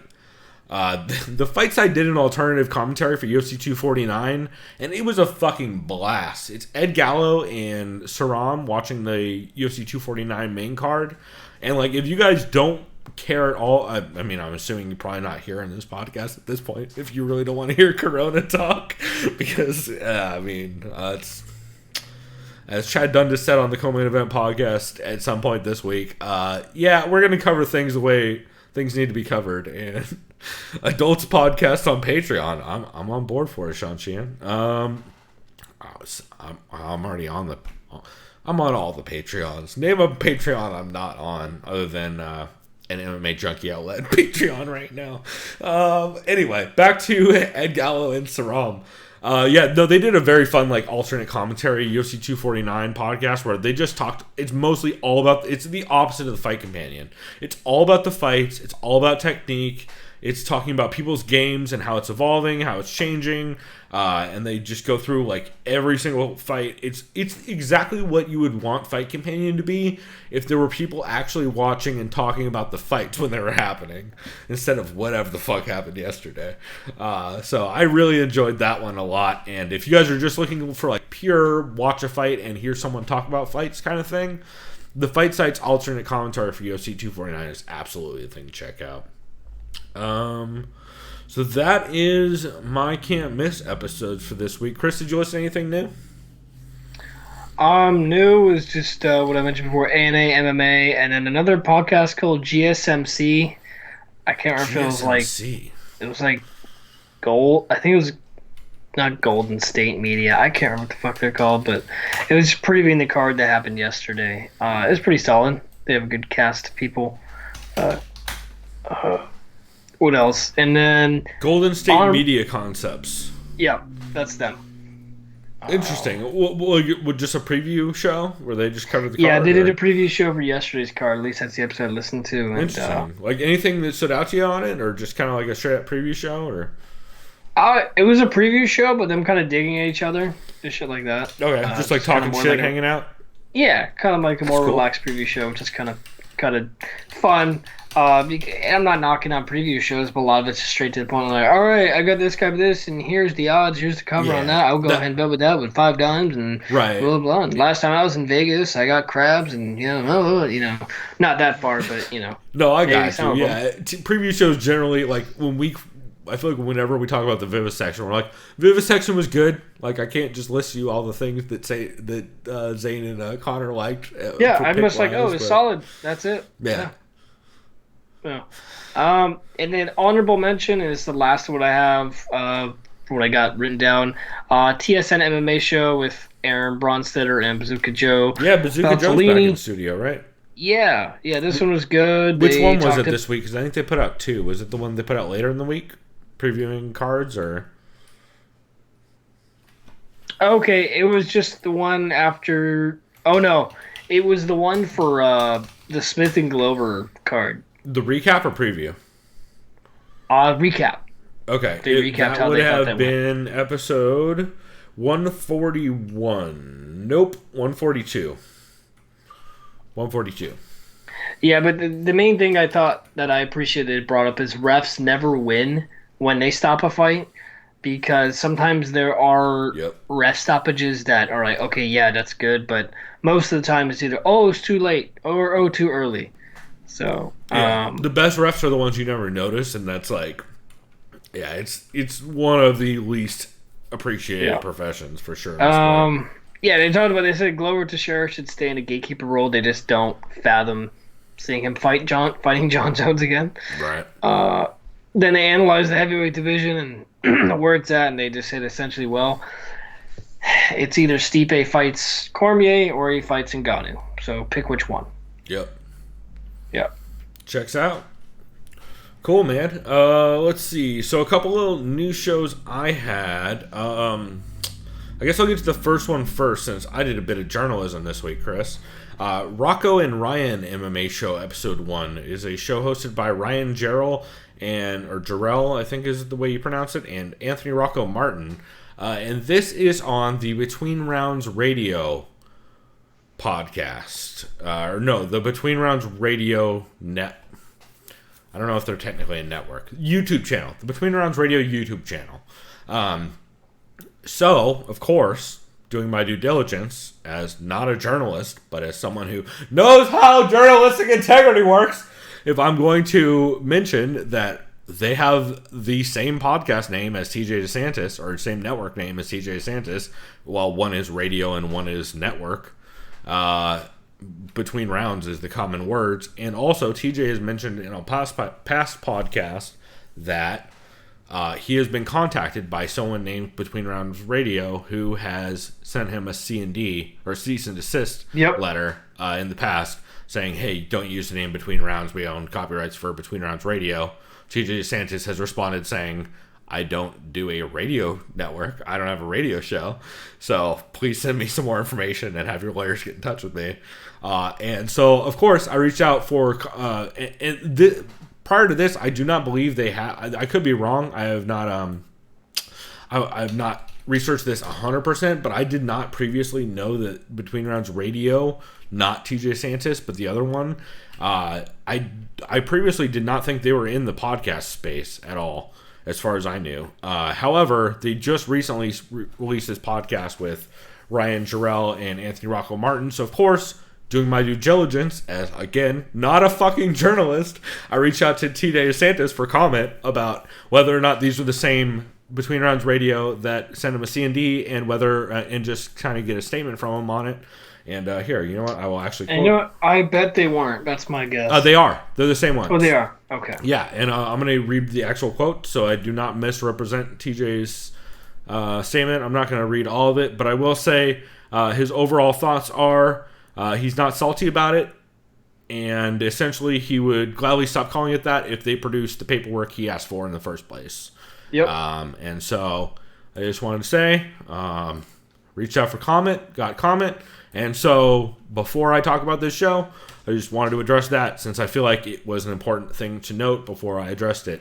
So now that on the actual show itself, I liked it all right. I've been a little bit critical of Anthony Rocco Martin recently, because of, we'll say, people in his career who influence his decision making. I find a lot of the decisions he makes as a result of those influences to be not my taste. But overall, I really liked his I liked hearing his commentary on UFC 249, since this was mostly a recap show on that.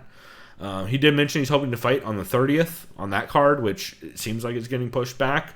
But they talk about Tony's kind of lackluster corner and their lack of, I would say, like technical advice, which Eddie Bravo also addressed on Rogan's podcast.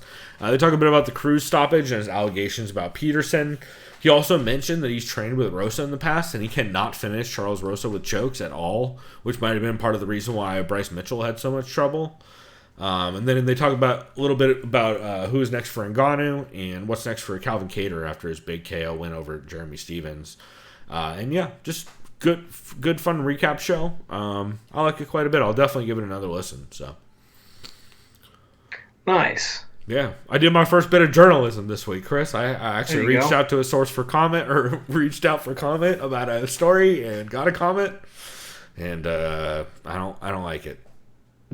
I'll call you Bernstein. Yeah. Call me not doing journalism anymore because it's a broken industry in the sport. I just felt like I should do my due diligence since I at least figured I could get a response from TJ about it because I was kind of curious, and also I didn't want to cover him if they're like just straight biting TJ's name and like he's aggro about it and stuff. So that's why I reached out. The other podcast I listened to was fucking awesome. This is one of my new favorite podcasts. I'm definitely keeping an eye on it going forward. Chris, I think you'll really like this as well. It's the Fight Business Podcast, episode 2. It's hosted by Patrick Auger, I believe is how you pronounce it. It's Auger. I believe it's pronounced Auger. And then it's Michael Fidel also was on it. And they had the lawyer guest on whose name is Dan Lust. And so Dan is one of the lawyers who've been kind of looking over the confidentiality agreement and just the overall 249 agreement and kind of putting out statements about it. Just as like a person who's worked in the industry, both in sports law and on the PR side for the New York Giants for, I think he said 5 years. So it was interesting to kind of get his takes on just kind of first impressions of the waiver and like some of the stuff being more like expected than others. Stuff like the assumption of risk clause and stuff like that kind of being expected because if you're doing a show right now, like you expect there's going to be a crazy like, hey, don't sue us if you get fucking sick because obviously like that's obviously going to be written into the contract in a time like this for pretty much any legal thing you're doing. And then kind of the more questionable ones, stuff like the UFC essentially adding a gag order in the non-disclosure information and the confidentiality stuff. And so just kind of interesting to hear his overall take. And one thing that I thought was really, really interesting that I think people should keep an eye on, I don't think the industry will use it the way it should, especially fighters. However, he did mention that breaching confidentiality on that agreement doesn't mean that the fighters, like, if the fighters break confidentiality, they would be in, it would violate the terms of the agreement. However, if Dana accidentally breaches confidentiality first about the agreement, then it's basically open season. So then it's void. Yeah. Because then if any member of the agreement voids the agreement, then it's void for everyone because now it's public knowledge. So I thought that was really interesting, and it's something to keep an eye on because if you notice, Dana in every single interview doesn't actually address any of the comments other than that's not what those words mean. And he'll address the people's comments. He won't address the actual waiver itself. And it's very, very specifically. He just doesn't want it to be void or become defunct. He knows he'll put his foot in his mouth if he does, I would assume.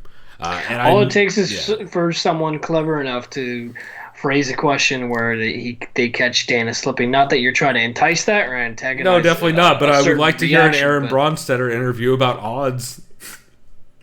You know what I'm saying? Like if Aaron Braunsteader did an interview asking Dana odds on certain things, I feel like we could get a real interesting game of chess going. Since we've figured out that's the secret to getting answers. But yeah, I wanted to give a big shout out to that show because it's incredible. Arguably one of the most, I would say like both law and journalism forward shows I listened to this week. And I found it very interesting and super informative. So highly recommend listening to that. And then after that, Some honorable mentions I had, I'm just going to rattle through them very quickly. Co-main event Power Hour for May 18th, 2020 was good. Ben Folks addresses the go out on your shield metaphor, which is not great. And it doesn't really hold up to what people are intending it to mean. Wrestling for MMA, episode 8 with Ed Gallo and Felipe Marchetti. They had Dennis Bermudez on, and it was actually a lot of fun. Highly recommend that one. Heavy Hands, episode 316 was really good. Let's see, 6th round retro with Overeem versus Harris. Man, I didn't realize, because I stopped listening to all of the audio during that fight card, because after they kept playing Anaya Blanchard stuff at a certain point, I had to just fucking turn it off because it got so depressing. Like the audio at least, and like leave the room except for actual fights. But they I believe Eddie Mercado, I think it was Eddie, I don't think it was Zane, but one of the two of them said in the 6th round retro that it's essentially Walt Harris the Bereaved versus Birthday Boy Reem, which is like the most depressing. Like that's how the UFC booked that fight, and that's how they presented it, which is super sad. And then lastly, Level Change episode 71 was really good. And Fan Fight episode 13, where they talked about Angie Hill versus Hannah Cyphers and some fucking intergender match in Chikara between Cesaro and Sarah Del Rey, which I thought was pretty fun. So yeah, overall, just a really interesting and enlightening week in MMA podcast for both the good and the bad. And man, we are at a turning point in the sport when it comes to journalism, and I'm just hoping it turns the right direction, because if it gets worse, it's good. I'm gonna start having trouble following this fucking sport. No, me too. Why do you think I just said I'm having trouble even watching these fights? Well, that too. I mean, the fucking uncomfortability of trying to watch fights during this shit, especially while they're like shoving Anaya Blanchard's death down your throat the entire card, is like, oh dude, okay, so can I give you a little thing that's real about that? ESPN, it's not just them, they thrive off of tragedy. Yeah. And any sort of conflict. If you watch the NFL draft just from 3 weeks ago, I swear to you, all of the high-profile collegiate athletes that got drafted, fucking ESPN mentioned some sort of fucked up I swear to God. Yep. Like, you look up at the top 20 draft picks, there's one tragedy mentioned almost every single one. And a lot of them are like blurbs on screen and shit. Like, it's aggressive. A fucking joke. Like, I remember it's like, oh, good on this wide receiver from Alabama, and did you know, by the way, he is survived by his father, his late mother, he died tragically in a car accident when he was 10. It's like, the fuck? Like, yes, that's sad, but you don't need to tell us that. That's maybe he doesn't want that disclosed, or all of a sudden, like, oh, well, he was orphaned at age 3, and he was raised by a former color. It doesn't, but it seems like lazy storytelling, right? Yeah, like, come on, dude. Like, there's definitely cooler stories they could tell, but they're telling the sad stories because they're the most like easily digestible. So yeah. Also, before we get to our well-rounded and get to the second segment, which is going to be pretty brief, Shiny Podcast dropping in chat saying he's glad it's not just him who's disillusioned with MMA. Yeah, man. Like I said in chat, I think a lot of it is there's a reason why we're covering the cards after they're occurring. I would feel less disillusioned with MMA if fucking media owned their, like, showed any kind of backbone or any kind of like responsibility to do. Like, I get it that like as a journalist and as an outlet, you intentionally should not be a mouthpiece for fighters. Like, that's against guidelines of reporting. But also, like, it's so disingenuous to not report on just disparities in wealth and power that are happening.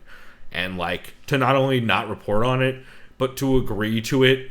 Like, y'all, if anybody was to be the person to step up to the UFC to not sign up for their bullshit because they are an independent contractor and they literally do not owe the UFC anything, like that, y'all had a moment to stand up to the UFC and to show that, hey, you can be in charge of your own destiny and you don't have to let the UFC dictate your own choices. And they all failed that fucking test, so... Yeah, now they're all basically a bunch of fucking puppets. Well, and even if they're not, like, the public has no reason to think otherwise. Like, because they've shown they've proven nothing to the public other than no accountability. Other than they can be bought by either their employers or the promotion. Pick one. So it's sad, man. And we will always be the ones here saying that because we have no ties to anybody. And honestly, I do this show because I would be yelling to Chris about this in a fucking bar if bars were open. So that's why we do this show, is because honestly, I like the sport. I like the idea of good journalism, and I just would love to see more of both those things happen. So anyway, Chris, do you have any well-rounded shows you want to get to before we get to our second segment where you very briefly recap these cards?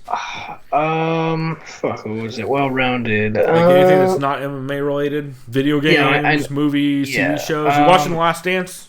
I feel like we have to touch on that, right? I started playing 2K19 and made a Jordan character. And that's how much I've been enjoying The Last Dance. I haven't seen the episodes of The Last Dance. Like, I don't have cable. I have to find other means. It's on ESPN Plus, isn't it? I know. Pretty sure it is.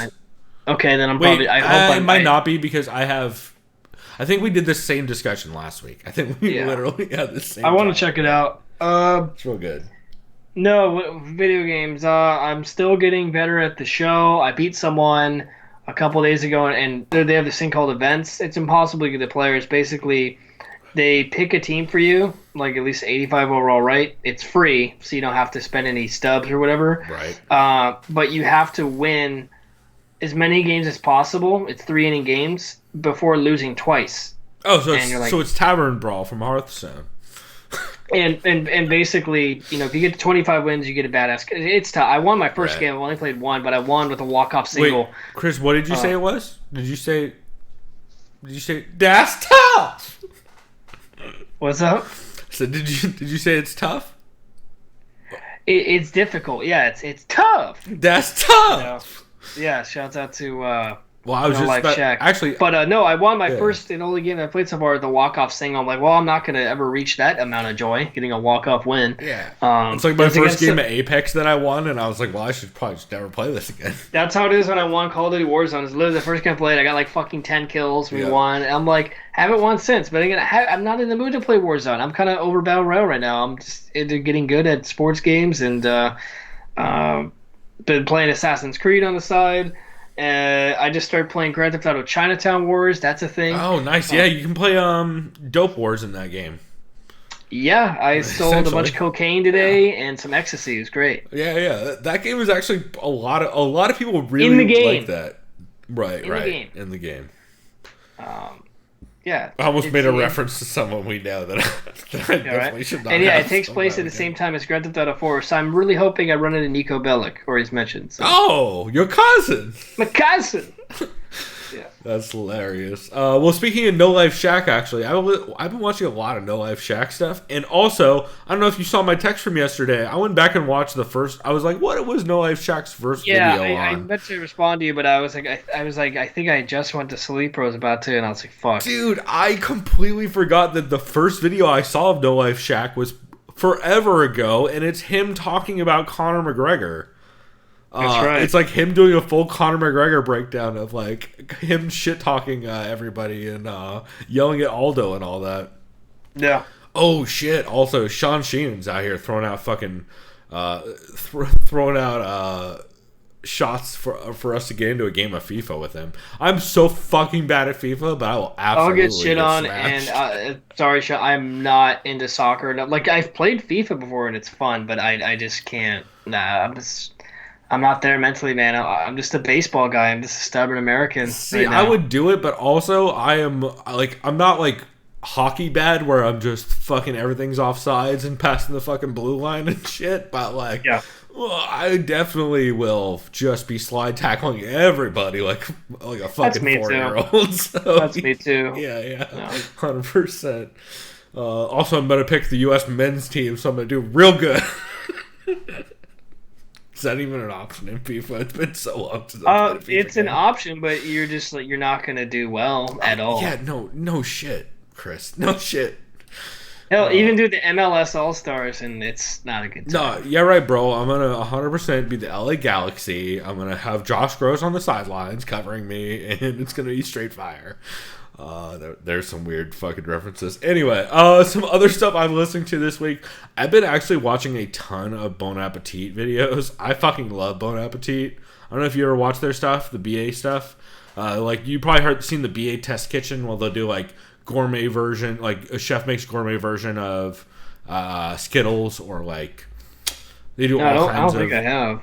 I guarantee you've probably seen like some of. If you've ever seen white people cooking, well, actually they're not all white, but Rachel Ray. Yeah, no, well. First off, don't get me started on Rachel Ray. I fucking love Rachel Ray. Ever since I heard Bert Kreischer partied with her and she's fun as hell, I was like, all right, well, if you're partying with Bert and he's a fan of you. Okay, okay, let's see. You've probably seen some of their stuff, but they do a lot of really good food content out in New York.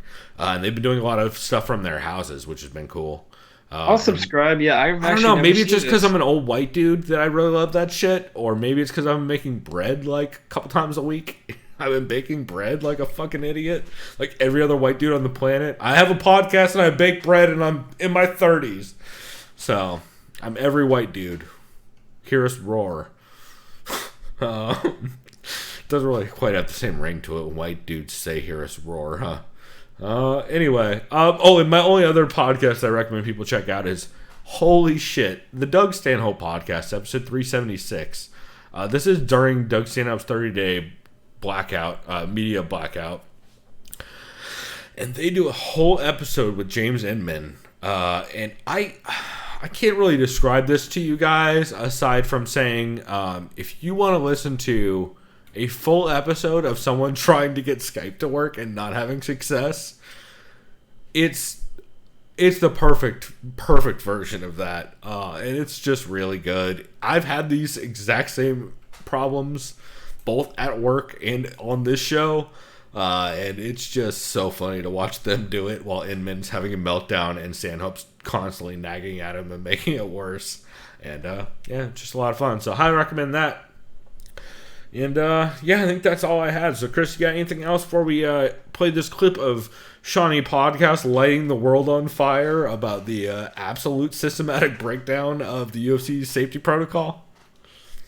No, that's it for me, because I gotta piss my pants. I mean, I don't want to, because then this would be unofficially brought to you by Adult Diapers or Depends, and I don't want to go down that route. So. Well, plus, I feel like we can't. I don't want the Depends industry to ruin our independent coverage of the sport, because never mind. I'm not going to make the joke I was going to make, because that was going to get real dark. I'm gonna bail. I'm bailing. I'm pulling the ripcord. We're out of here. We'll be back. Yeah, 100%. Oh God. Oh no. I think Shang-Chi had just made the reference I was gonna make, and I'm not gonna do it. We'll be right back in a minute. In the meantime, hear this explanation from Shawnee Podcast about how everybody needs to just kind of do better. Just do fucking better. And we'll be back in a bit with our recaps of the UFC cards on Wednesday and Saturday, which were a lot of fun, but also super fucking sad. So we'll be right back.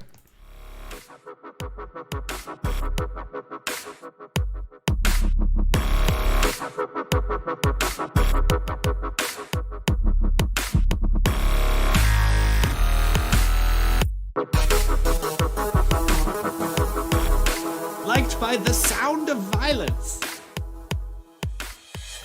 And a bigger problem even with that as well is this fucking complete and utter flouting of the rules, the social distancing rules. The people just completely and utterly flouted it, like they didn't care. And that's coming from the top down with Dana White.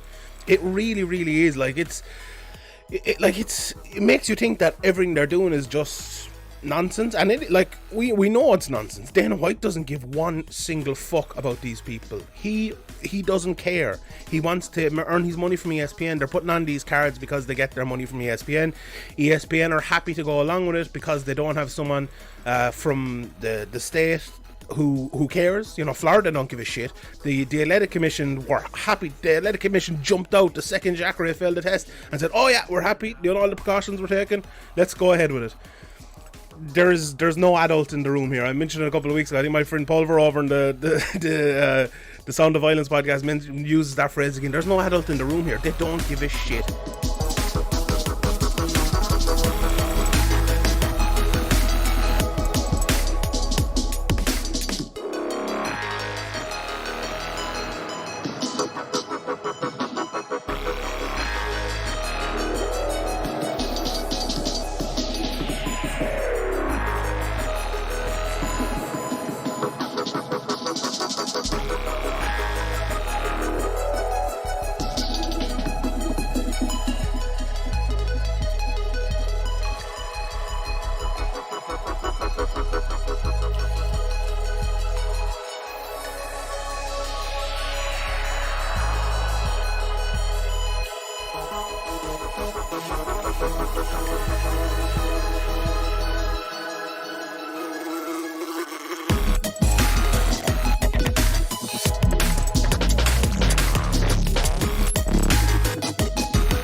Liked by the sound of violence.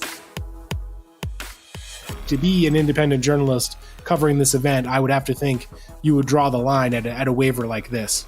Yeah, okay. I know a little bit about it. Let me take you a little bit through the for people who care about this kind of stuff, about how the media sausage is made on this one. I started hearing about this waiver last week on, I believe, Thursday of that week. A journalist at a different MMA website who I know, and he doesn't want me to divulge who and everything, because he was calling me up kind of in confidence to be like, hey, have you heard about this waiver that the UFC is asking everybody, even media at the event, to sign? And I hadn't heard about it at that point. And he started telling me about it and saying, like, their media organization was trying to figure out, like, their representative basically saw the clause, saw the waiver and was like, wait a minute, I'm not signing this yet. Went back to his bosses asking for guidance on it. And they were all kind of thinking about what to do, had some communication back and forth with the UFC. But the suggestion was basically like, hey, if you want to come to the party, you got to sign this thing. And if you don't sign the thing, then you got to go home.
Liked by the sound of violence. And a bigger problem even with that as well is this fucking complete and utter flouting of the rules, the social distancing rules. The people just completely and utterly flouted it, like they didn't care. And that's coming from the top down with Dana White. It really, really is. Like it makes you think that everything they're doing is just nonsense. And we know it's nonsense. Dana White doesn't give one single fuck about these people. He doesn't care. He wants to earn his money from ESPN. They're putting on these cards because they get their money from ESPN. ESPN are happy to go along with it because they don't have someone from the state who cares. You know, Florida don't give a shit. The Athletic Commission were happy. The Athletic Commission jumped out the second Jacare failed the test and said, oh yeah, we're happy, you know, all the precautions were taken, let's go ahead with it. There's no adult in the room here. I mentioned it a couple of weeks ago. I think my friend Pulver over in the Sound of Violence podcast uses that phrase again. There's no adult in the room here. They don't give a shit.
by the sound of violence. To be an independent journalist covering this event, I would have to think you would draw the line at a waiver like this. Yeah, okay. I know a little bit about it. Let me take you a little bit through the for people who care about this kind of stuff, about how the media sausage is made on this one. I started hearing about this waiver last week on, I believe, Thursday of that week. A journalist at a different MMA website who I know, and he doesn't want me to divulge who and everything, because he was calling me up kind of in confidence to be like, hey, have you heard about this waiver that the UFC is asking everybody, even media at the event, to sign? And I hadn't heard about it at that point. And he started telling me about it and saying like their media organization was trying to figure out, like their representative basically saw the clause, saw the waiver and was like, wait a minute, I'm not signing this yet. Went back to his bosses asking for guidance on it. And they were all kind of thinking about what to do, had some communication back and forth with the UFC. But the suggestion was basically like, hey, if you want to come to the party, you got to sign this thing. And if you don't sign the thing, then you got to go home.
Liked by the sound of violence.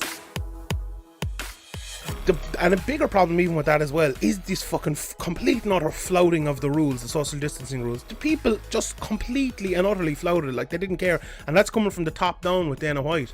It really, really is. Like it makes you think that everything they're doing is just nonsense, and we know it's nonsense. Dana White doesn't give one single fuck about these people. He doesn't care.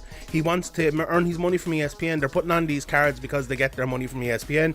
ESPN are happy to go along with it because they don't have someone from the state who cares. Florida don't give a shit. The Athletic Commission were happy. The Athletic Commission jumped out the second Jacare failed the test and said, oh yeah, we're happy, all the precautions were taken, let's go ahead with it. There's no adult in the room here. I mentioned it a couple of weeks ago. I think my friend Pulver over in the Sound of Violence podcast uses that phrase again. There's no adult in the room here. They don't give a shit.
Liked by the sound of violence. And a bigger problem even with that as well is this fucking complete and utter flouting of the rules, the social distancing rules. The people just completely and utterly flouted it, like they didn't care, and that's coming from the top down with Dana White. It really, really is. It makes you think that everything they're doing is just nonsense, and we know it's nonsense. Dana White doesn't give one single fuck about these people. He doesn't care. He wants to earn his money from ESPN. They're putting on these cards because they get their money from ESPN. ESPN are happy to go along with it because they don't have someone from the state who cares. Florida don't give a shit. The Athletic Commission were happy. The Athletic Commission jumped out the second Jacare failed the test and said, oh yeah, we're happy, all the precautions were taken, let's go ahead with it. There's no adult in the room here. I mentioned it a couple of weeks ago. I think my friend Pulver over in the Sound of Violence podcast uses that phrase again. There's no adult in the room here. They don't give a shit.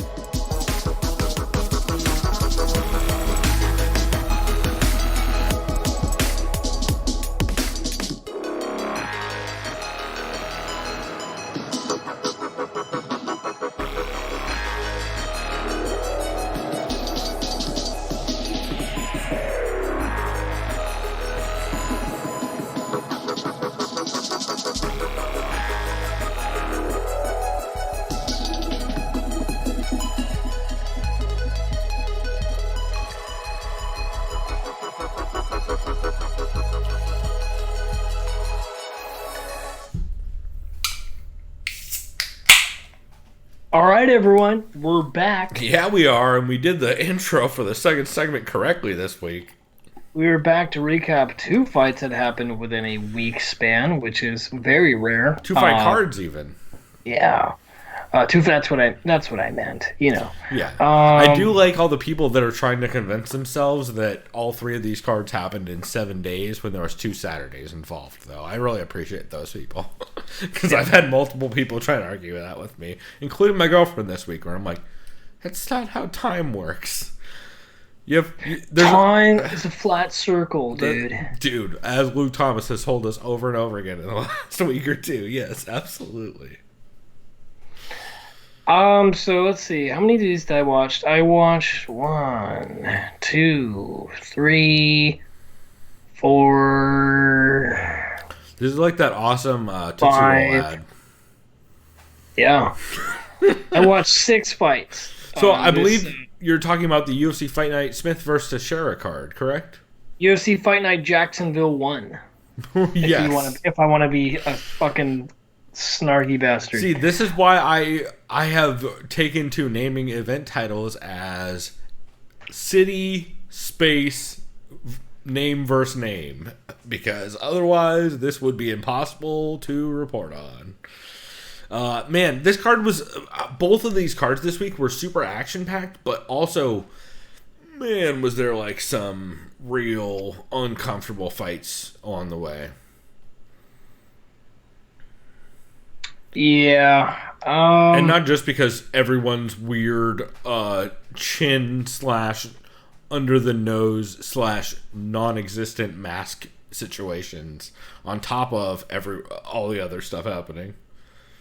Yeah, I'll let you kick off just the first fight since I didn't see that.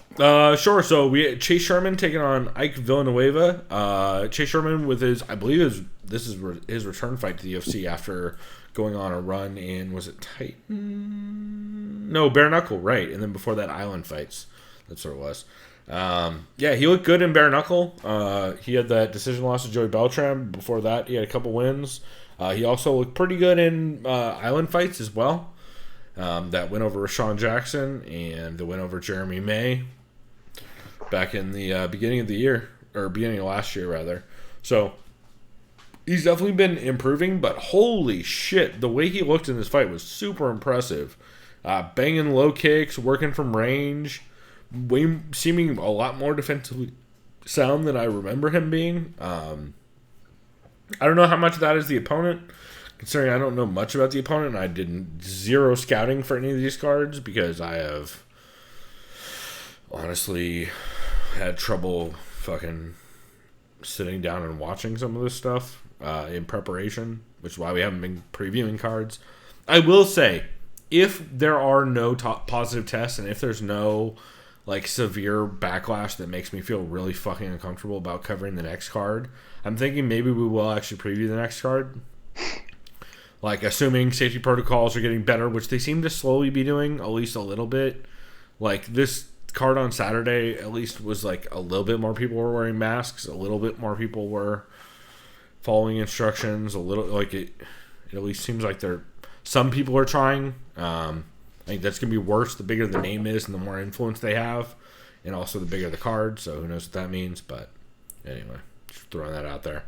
But yeah, overall, Chase Sherman looked fucking great. Was absolutely banging him up from the outside. Really nasty calf kicks, and yeah, got the knockout in the second round with elbows and punches after completely lighting dude on fire for quite a while in that fight. So, impressive win for sure. Nice. I mean, yeah, and I'll have to go back and rewatch some of these. Well, if I want to. A lot of these were real bangers, yeah. This next fight on the card I did watch, which, speaking of being, literally his nickname, Boom, Brian Boom Kelleher boomed Hunter Azure pretty bad. That's right, Mr. Tiger's Eye himself. Yeah, and followed up by Hammer Fist. Yeah, no, he looked great in this fight. He definitely faced some adversity early, but man, he landed bomb and then followed up very definitively. Super big win for him, and definitely in a tough spot because he was on he had that win prior, right? Yeah, he had the O'Day Osborne win, but before that, he had the losses to Montel Jackson and John Lineker. So, definitely, I mean, he's got back-to-back finishes, and man, looking impressive. Also, this was up a weight class, which was cool to see. That's right. I'm glad they booked it that way. It's the way they should be booking all these fights right now is up a weight class, just out of like solidarity for not making fighters cut weight. Like the least you could fucking do for these people is not allow them to cut weight. Next up, we had Omar Morales versus Gabriel Benitez. I saw parts of this fight. I saw that gnarly gash on someone's fucking shin bone. Yeah, that was one of the, like, I don't get squeamish about that stuff that often, but like that was one that I was like, ugh. Whose shin was that? Benitez? No, or was it Morales? I don't even know. I don't remember now. It's one who has the tattoo on their calf. I don't remember which one of the two. Off the top of my head, I think it was Benitez. I think it was Benitez. I think he was wearing white shorts. Yeah, and if I remember right, it's because I want to say somebody was making Luke Rockhold comparisons, which was a really interesting point. They both had that really strong rear leg kick that they especially like to throw to the body, but they also, Luke Rockhold, notorious shin problem for busting himself wide open, and yeah, that's a nasty cut. And the problem with shins, as someone who grew up skateboarding, and just like in soccer and stuff, if you cut your shin open, that is really, really thin scar tissue, and you don't have a lot of meat between between the scar tissue and the bone. So like it's really easy to tear those back open over and over and over again. And so that's something to keep an eye on for sure. I mean, that, like we said, that's the problem Luke Rockhold's had, is because it's a terrible place to get a cut. Or like a severe laceration, because if you're at all in, like skateboarders I've seen have this problem where they'll, because of I know growing up skating, I slammed fucking all kinds of not only decks but trucks and stuff into my shins, metal rails, shit like that, and like it only takes one really good cut right along the bone line to really make that open up super easily going forward. So something to keep an eye on. It still looked really good in that fight, though, against Omar Morales. But, yeah, I just couldn't quite get it done. This next fight, Valentina Shevchenko is definitely put on notice. I will never not make that joke. Oh, okay. I was like, wait, what fight are we... Oh, right. Yeah. I saw bits and pieces of this, too. I saw Eubanks was piecing up Sarah Morris. And then I didn't know what the fuck was going on after that. It just looked kind of boring. I mean, so... Yeah, it was a good fight. Eubanks is way too strong for Sarah Morales, is what we figured out in this fight. Which I kind of expected going in. I thought that Sarah would be able to... I didn't think Sarge's cardio would hold up as well as it did, is a big part of it. I thought with the combination of Sarge moving up and it being a camp that she did during a pandemic, I figured her cardio would definitely fade really hard in the third round, and it really didn't. She looked arguably better in the third round than she did in the first. So I feel like the combination of that and just how heavy her top game is was really a lot of trouble for Sarah. Which, I mean, if you were going to tell me, hey, Sijara Eubanks is going to end up on top in this fight, I would have told you Sijara Eubanks will definitely win. I just thought that Sarah would have had a little bit better success just making it weird and scrambly, especially like towards the end of second, beginning of third, where like you remember the fight in San Diego where she ended up on Andrade's back working for a choke with a minute 30 left in the round, and she was getting pretty close on it. So Sarah is definitely one of those people who I feel like people sleep on, and Sijara is one of those people who I feel like we don't, at least I personally don't know what to make of her at the weight class she's at right now, and with all of her moving around and camp changes with her now at she's been at Mark Henry, I think, for a couple fights now, and it seems like her striking game definitely seems to be tightening up, and like she seems to be much better at kind of distributing energy, and yeah, it'll be interesting. I wonder how much the weight cut really was the problem that she was facing. at 125. Oh, it had to factor in for sure. For sure, because she was cutting a decent amount of weight, but like also, she was one of the people who, since she's like clearly pretty fucking built, much like Liz Carmouche, I figured even if she moved up a weight class, or like Liz moved down, I figured like either way, like Liz at 135 was not cutting much weight, but I figured at 125 she'd be cutting a lot. And much in the same way, I feel like Sajara within like maybe 6 months to a year will maybe be cutting a lot more weight just because she's going to keep putting on muscle, because she's pretty fucking bricked up for that division. And like she you know what would be a fun fight? Her versus Sarah McMahon. Sajara Eubanks and Sarah McMahon would be really cool to see. That would be a good one. I don't think Sarah McMahon's booked for anything, but I've never thought about that fight before right now, but I feel like that would be a very cool, just kind of like the grappling exchanges and that I feel like would be a lot of fun. And yeah, she's coming off the win over Lena Landsberg, which I feel like puts her in a pretty similar place to Sajara, so something to keep an eye on. That might be fun. This next fight, man, it's I love Michael Johnson, but like Michael Johnson is by definition like that old school style of Henry Hoof fighter that we don't necessarily even see as much anymore, right? Yeah, I was just looking at his record. I didn't realize he's only won like three out of his last 10 fights. Well, what's even crazier is he's 19-16.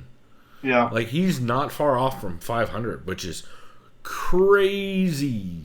And even crazier is, like, when you look at his wins compared to his losses, they make no sense. Like, some of them make sense, but, like, also, okay, win over Artem Lobov makes sense. Win over Andre Fili makes sense. Win over Dustin Poirier? In retrospect, kind of crazy. Yeah. Win over Edson Barboza? Win over Tony Ferguson? Crazy. Melvin Gillard? Gleison Tebow? Like, yeah, pretty fucking interesting. And so, like, I wonder how much of it at this point is. You see some of the gym wars he posts videos of at 365, and like that dude is sparring like Robin van Roosmalen and shit, like professional ass kickboxers, and going hard as fuck in the gym. If you watch some of their sparring footage, so it cannot be conducive to a long career. But goddamn, did he look good in the first round though? He looked fucking great. Yeah. The only problem he had is, like, he was sprawling so... He was doing that old school, like, I won't even say Chuck Liddell, because Chuck Liddell wasn't even as explosive with the down blocking and dropping his hips. I was going to say, it looks like he just down blocks with his shoulders. Like, well, it's combination of down drop blocking and, like, doing that really, really aggressive... He sprawled and turned onto his right hip so hard that he almost ended up on his back because on the first takedown defense, because he sprawled so fucking hard. Like, it's like Chuck Liddell with athleticism. That's what it looked like. It was incredible. But then it's immediately the second round opens up, gets caught in that single leg, gets ran to the fence, gets taken down, and then from there kind of just gets... dude dives back on an ankle lock and catches the ankle lock. I did think it was adorable that a lot of people were calling it a heel hook. Like, y'all never seen the heel hook? I guess. I don't know how that works. Pretty fucking clear that it was a straight ankle lock because he wasn't touching his heel. That's a good indicator, by the way. I don't know. I think it was actually somebody on the broadcast, too. I don't remember who it was. But to be fair to the broadcast, a lot of times you have a bad angle. So... And also, I'm not expecting... So if it was a bad angle, would it have been called an angle lock? Like, just kidding. Yeah, Kurt would have really approved. Remember, he broke his neck and still won a gold medal, evidently. That's right. That's still to this day, and I'm not... I don't like the WWE. I don't give a shit about the WWE, and that's still the dumbest fucking thing I've ever heard them hear. He won a gold medal with a broken neck. I'm just like, oh no, like what the fuck is this crap? Yeah, well, the good news was right. Just kidding. Yeah, the good news is it's good people who run the WWE, and they are not at all the business model that the UFC looks to. By the way, if Definitely you want to no get triggered comparisons there. and you're a WWE fan, go listen to your Mom's House podcast from about a Oh week my ago. god. Tom Segura is so good at shitting on wrestlers because number one, he knows just enough to know how to dunk on them, and number two, he's so good at that like smarmy, fake, not knowing what they're talking about thing that like because he's done that for years about a bunch of different things. His Bert reactions Kreischer are just entirely, authentic. yeah. His reactions are just authentic and just kind of, they're not even just planned. It's just like, hey man, you see SmackDown last night? You just like can't even stop. Like, The you just can't even deadpan say what delivery, oh, it's Yeah. so beautiful. It's really, legitimately, some wrestler's gonna try and fight him someday. It's gonna be the funniest thing ever. Because I think someone already called him out. It's oh no, like, why? he's lighting them up on Twitter, and it's not even fair. It's like the most one-sided beatdowns of all time. And also, like, I'm sure if they ever went up to Tom would be like, hey, you know I'm a comedian, right?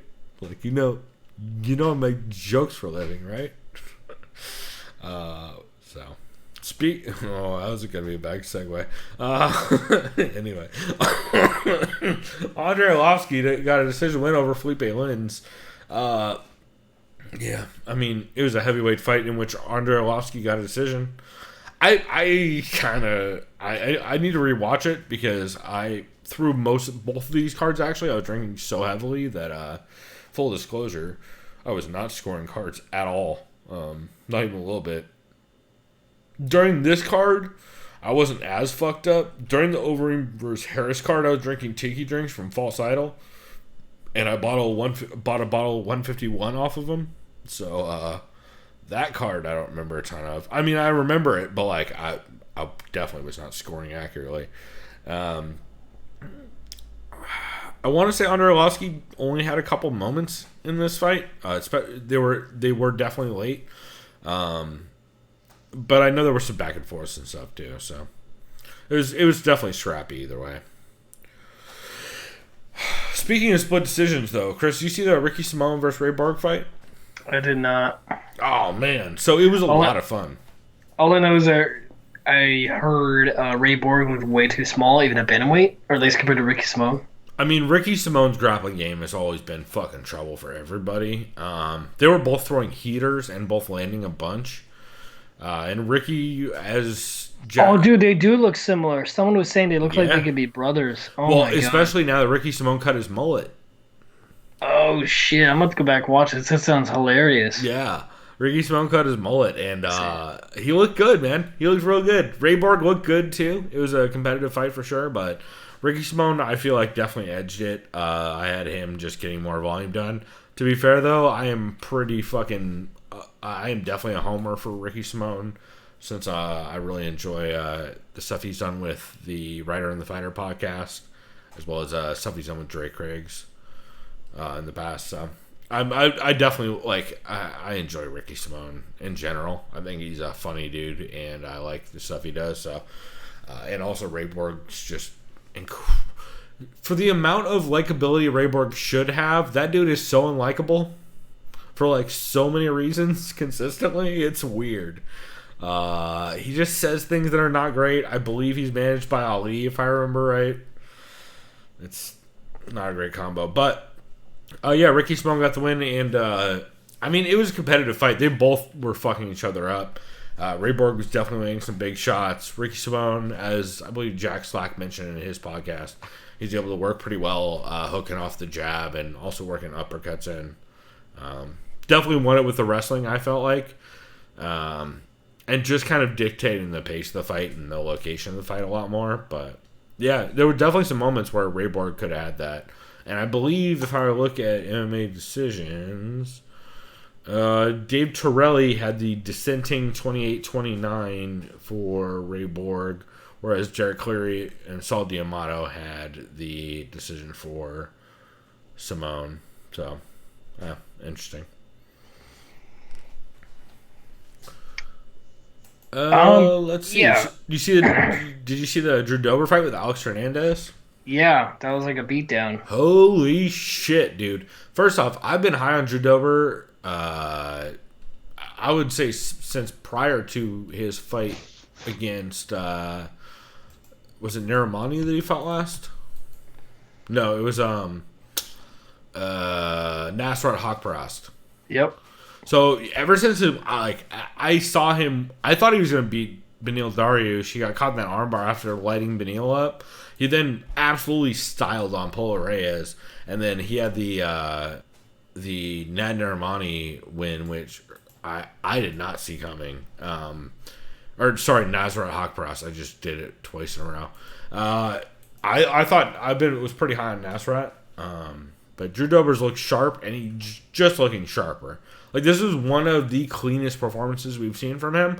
And against a guy who I thought Alex Hernandez might have been a bit of a problem. I know people like to kind of discredit Alex after he fell off a bit of a cliff. Was it the Cerrone fight?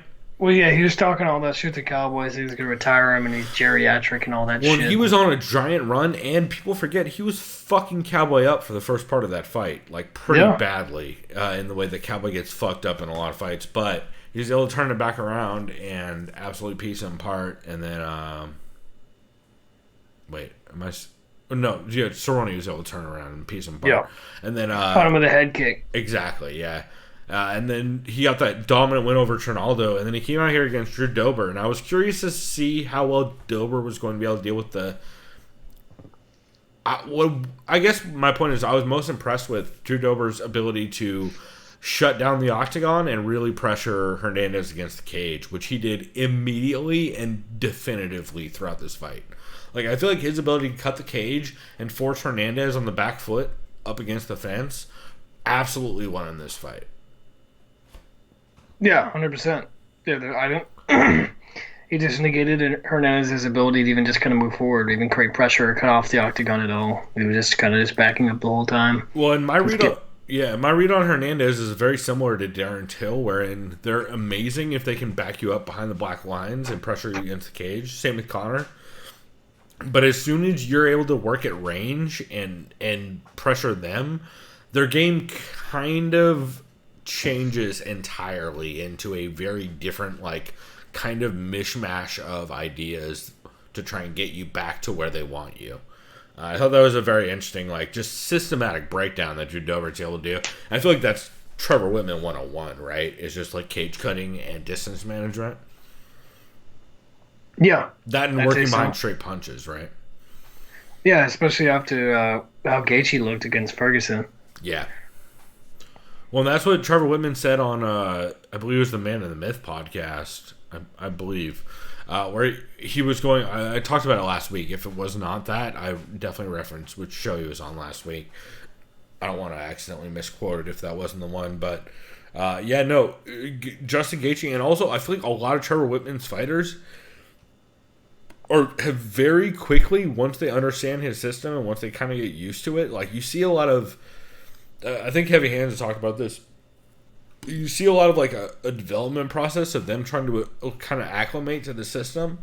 But as soon as they're able to figure out that combination of distance and feinting to lure out distance to try and draw them into your space, like, that combo with cage cutting, I feel like is exactly what led not only Rose Namajunas to dominate the fuck out of JJ both fights, but also what's led to the incredible change in Justin Gaethje's career. And I think we saw a little bit of that Drew Dober as well.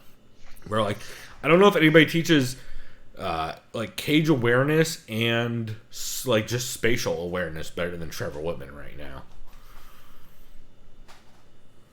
Yeah, you can make a good argument. He's the top guy for that at this time. And I guess the previous example would be like someone like Mike Winkeljohn, which is like, it kind of just even makes Trevor Whitman's approach so much more impressive, because Mike Winkeljohn's distance management was all about preventing damage, whereas Trevor Whitman's distance management is all fucking about teep kicks. Yeah, whereas Trevor Whitman's distance management is all about creating openings and creating damage. So it's super impressive the way he's been able to build that. Yeah, I mean, I'm excited to see what he can do next with the rest of his gym, and especially Gaethje in September against Khabib. Yeah, man. Oh, I would love that fight. That is the coolest fight. Like, as much as the Tony fight is cool, Man, two wrestlers, one of which does not want to wrestle, is like. Oh, he's gonna have to wrestle. Oh, I know, but Gaethje, but Gaethje, like, it's much easier to counter wrestle than it is to actively wrestle. Yes, yeah, and I don't, as good as Gaethje's wrestling probably is, because we haven't seen a lot of Definitely it. Is. He's an NCAA champ, right? Isn't I don't he think Division I champ? I don't even think he would want to try to chain wrestle with Khabib. Not that he couldn't do it, but I just feel like. Oh, he never Based has on in it. his career, yeah. Yeah, just based on who Khabib trains with. Even though, like, the Palmino fights, when he got rocked, he wouldn't fucking Yeah. grappling in that, really, unless he, like, did it to grab a single Yeah, I leg think to that throw an fight's just going to uppercut. be him trying to stuff Khabib's takedowns and just trying to fucking hit him with some crazy shots as they separate, get back up. Shit like that, you A know. lot of chopping up, uppercuts, lot of feint. I would expect a lot of uppercuts, a lot of feints out of Justin Gaethje in the Khabib fight. That and I don't think we're gonna see calf kicks early, but I think we will see them like as momentum builds. Like as Khabib, it kind of. I would argue we'll probably see him more as rather than like a 3-piece in a combo. We'll see him more as counters for distance, like where. And selfishly, I want to see before that card, Tony versus Connor, because that's such a fun matchup. Yeah, I don't think. They have But the after money this to last fight, I don't know do that that. too, because I don't know. I'd rather see Connor and Masvidal. I don't think they're going to be able to afford enough to pay, like, Yeah, unless they're so in the hole that they because so. Connor needs fans. He thrives off that shit. Well, that's part of it. Oh my god, the statements. If Connor loses that fight, the statements afterwards are going to be not fun to listen to. Yeah. Yeah. Anyway, we'll keep on moving on. But overall, super fun fight though, and really impressive win by Drew Dober. I have been high on Drew Dober, and I am 100% still high on Drew Dober. Especially the more he's working with Trevor Whitman, and the more he's able to work his range, specifically boxing. That dude throws really straight shots, and I think he's going to be trouble for a lot of people in that division. I did not catch this fight, so excuse me for interrupting for the. I don't know what to say about this fight. Imagine if Ben Rothwell and OSP fought. That's kind of I how saw this John went. Jones had some misty shit he was saying. I don't know what the fuck it was. I mean, I don't know. It's We'll just fucking skip this. light Then fuck it. heavyweight. Ben Rothwell won via split decision. It was a shitty fight. Is that all there's really to say? No, like it wasn't even a shitty fight. There was moments in this fight that was actually fun as shit for light heavyweight. It's just it was exactly what I would expect from light heavyweight, where like it's a lot of like waiting around and then a weird go-go plata, or I mean not go-go plata, a weird go-go choke attempt, and then a lot more waiting around, and then OSP doing some weird funky shit, and then Big Ben coming on aggressive at the end. Like, I don't know. It was fine. It's heavyweight.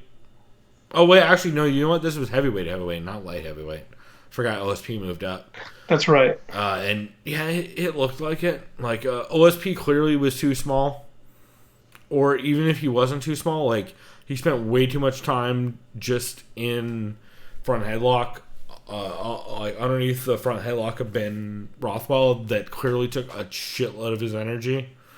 Also, one thing I will say, I forget who tweeted this out, but 100%, if you didn't look at OSP's ass in that fight, I don't believe you, because it was ridiculous, the proportions on that dude and some of the angles they were shooting. That's hilarious. It was so aggressively, that dude fucking what's the goddamn 2 Chainz line about putting cups on asses? Like that dude, some of those angles that motherfucker it was just improbable. Like, people aren't built like that. My point is, as 2 Chainz would say, they call it big booty because he got a big booty. Okay. Good on OSP. We know all the weight he gained then. Yeah. No, I'm just glad I got to sneak a 2 Chainz birthday song reference in here. It's so stupid.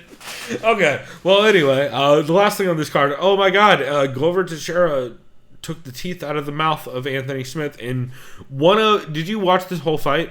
This is one of the most horrific beatings I've ever seen. No, I cut the last part. I'm like, dude, this is stupid. I just turned it off. It gets sad and depressing towards the end. Much like the fight we'll talk about next for the main event in the card that happened yesterday.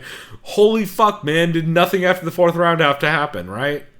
Like, by the end of the fourth round, I was... Yeah, weren't there like a couple 10-7s, or could have been arguably 10-7? I would argue there are multiple 10-7s in this fight. Like, he did nothing. He just got pummeled for the entire round, handing teeth to Jason Herzog, who only didn't stop the fight because Glover would smash him and then have to breathe, so it gave him enough of a break to not end it. But so that reminds me, speaking of stoppages, I can't remember if it was Keith Peterson who did the main event from yesterday, but Dominic Cruz tweeted out, "Send this ref a gift basket," because you know what I'm talking about, right? When what was it, when Overeem was getting fucking beat down really bad? Murgliata. Oh, that's Murgliata. Okay. Wait, did Keith Peterson ref anything the last 2 days, or was it someone else? I want to say he might have reffed some... Yeah, no, he definitely reffed the card. I forget which one it was, though. Okay. Either way, I mean, Cruz's saltiness is probably going to linger for a while. Not a good look. Yeah, it's like, come on, dude. Like, and also, like, the worst part is Cruz has notoriously been one of the people who...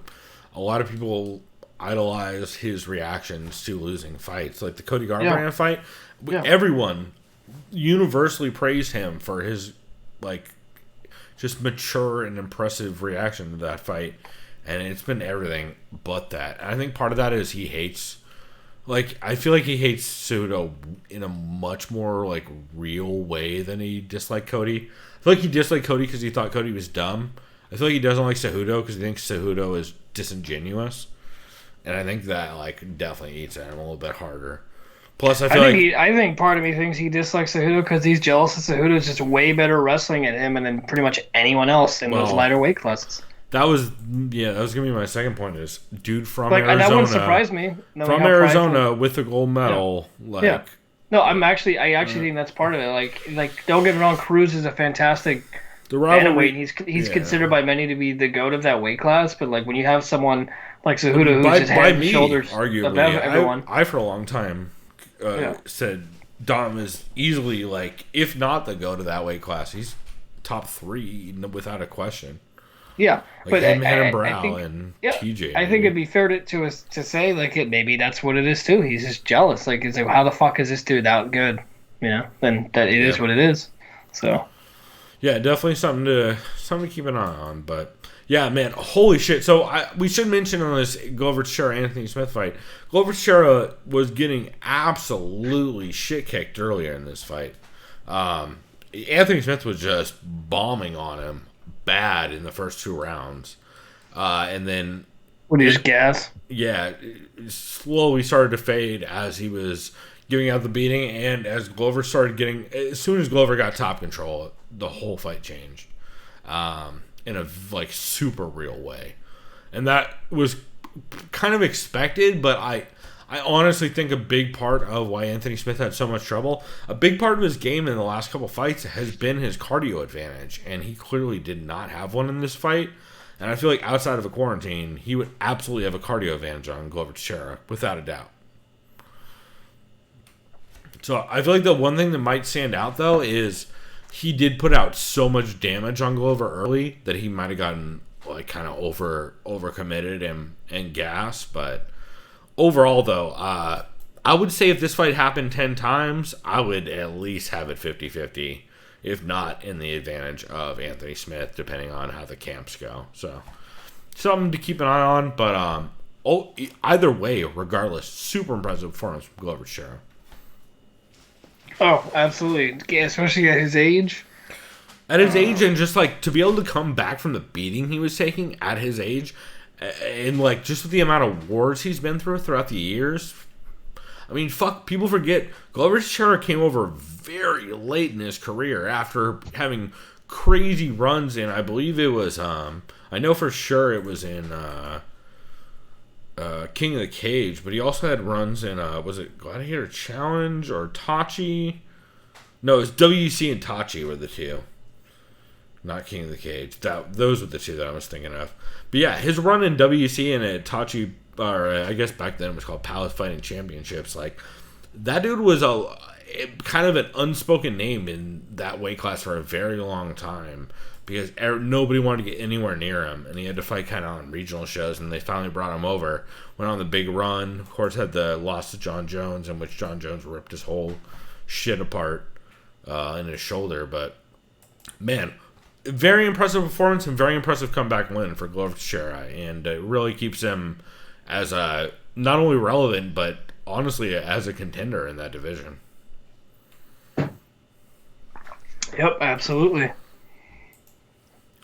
Cool, man. Well, you want to jump over to this Overeem versus Harris card? Yeah, this card, I was doing deliveries at my brewery, so I didn't tune in. Here's a fun question I got for you that won't. That I feel like you should be able to answer without issue, but don't feel like you're obliged to.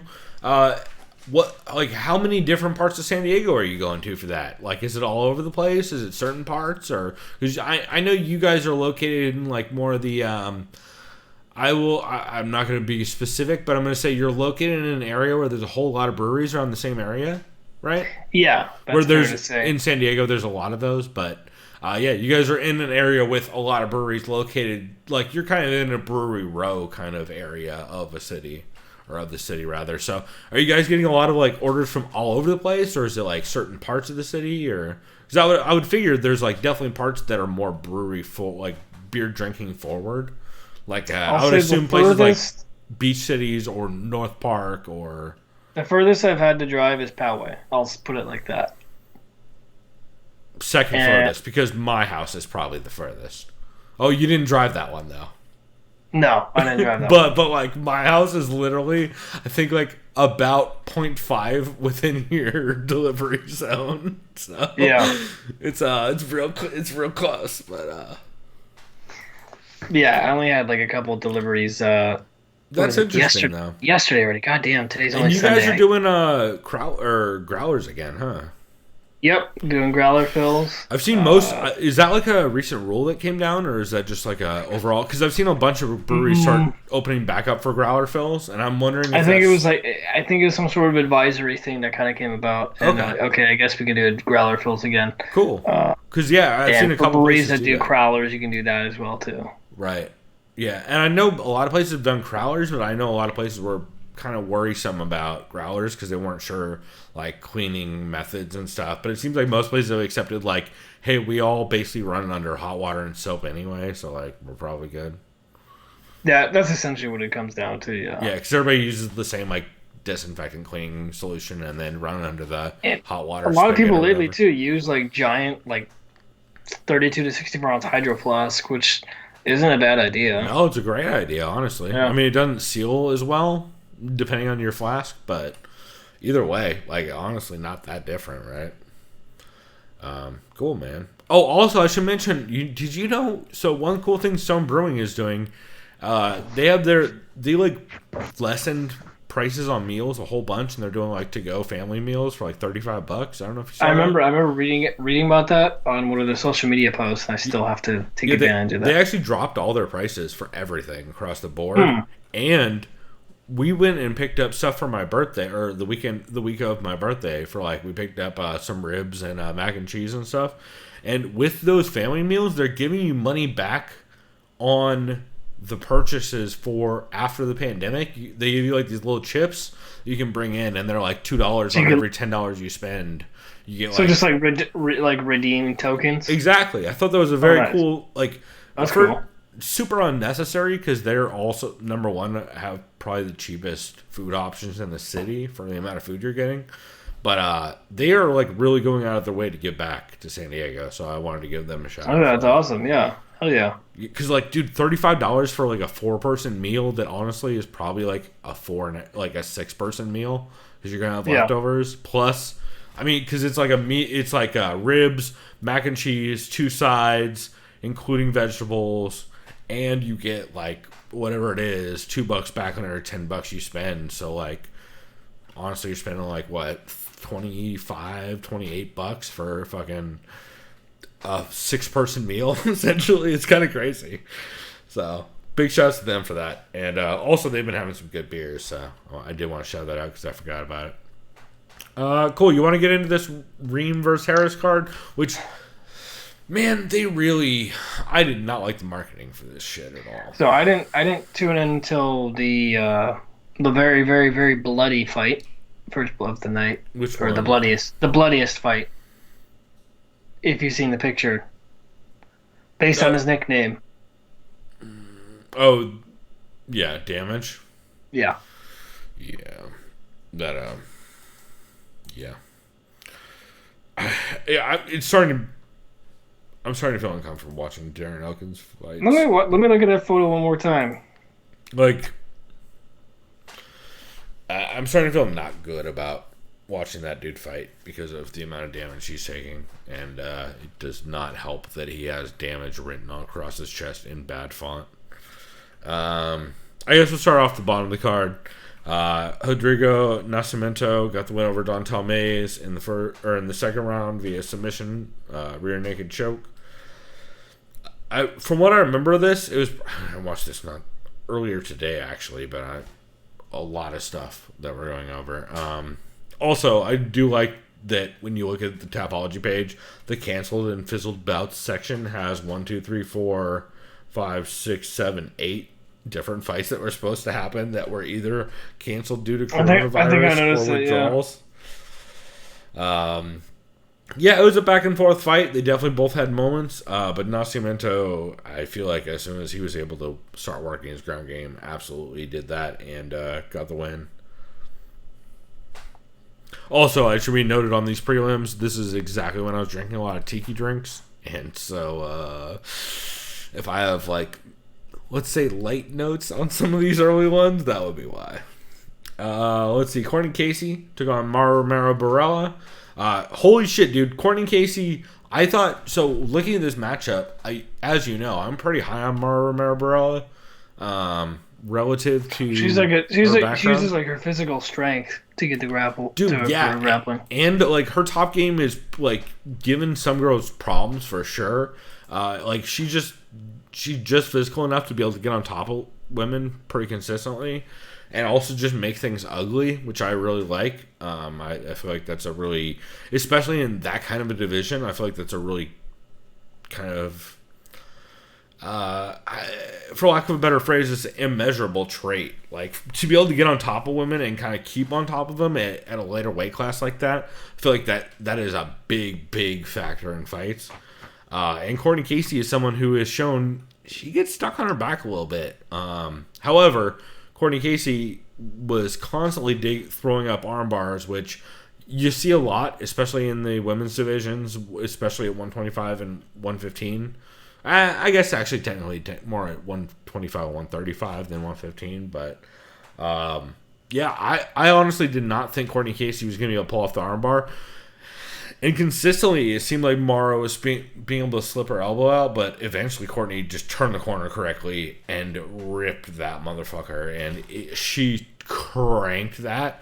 When you watch the counter camera angle, I believe it's the second one on the broadcast, you can see Mara fighting it, and she seems to partially have her elbow out, and then she goes to try and twist and like kind of create a little bit more space, and Courtney Casey is able to just dig just that like tiny little bit further and completely crank that elbow, and yeah, it looked like a bad arm bar. I mean, you hear Mara yell and tap, and man, yeah, any more on that crank on that thing, and it probably would have just straight snapped. So super impressive win by Courtney Casey, and I would argue one of those armbar subs that does not get enough credit.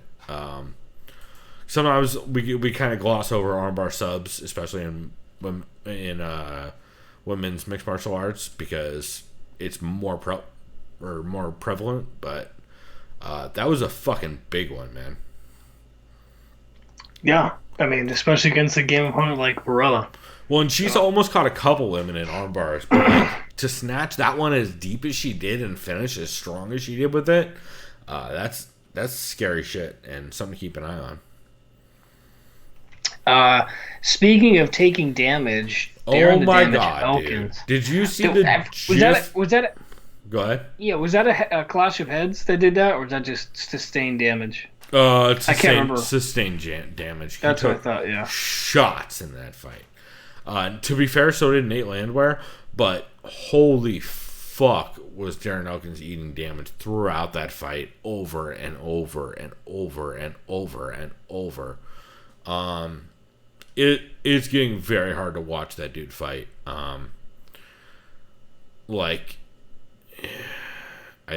It's starting to make me uncomfortable to watch him, honestly.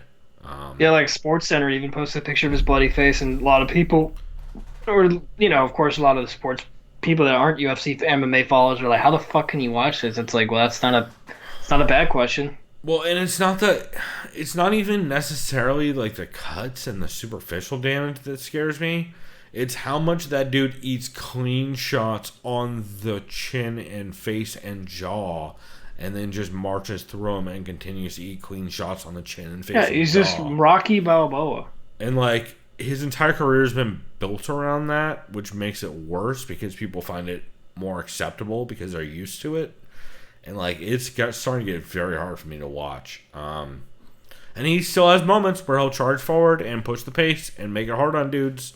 And that's also what makes it hard to kind of have a distinct feeling about it. But fuck, man, yeah, it's starting to get hard for me to watch Darren Elkins take punches. That being said, Nate Landwehr, I feel like G from I believe her old Twitter name was G from State Farm. I forget Gina's new name on Twitter. I'll see if I can pull it up while I'm doing it. But she said, somebody get this black man a Colt 45, a cold Colt 45, because Nate Landwehr, when he jumped on mic, was just like, did not at all sound like how he looked, and it's my favorite shit. Let's see. G-Spot MMA is Gina's new handle. Let me see if I can find the fucking quote, because it's so funny. But did you hear this quote? No. Oh, really? You didn't catch it? I don't think so. Let me see. I'm trying to dig through this. Oh my god, Gina tweets a lot.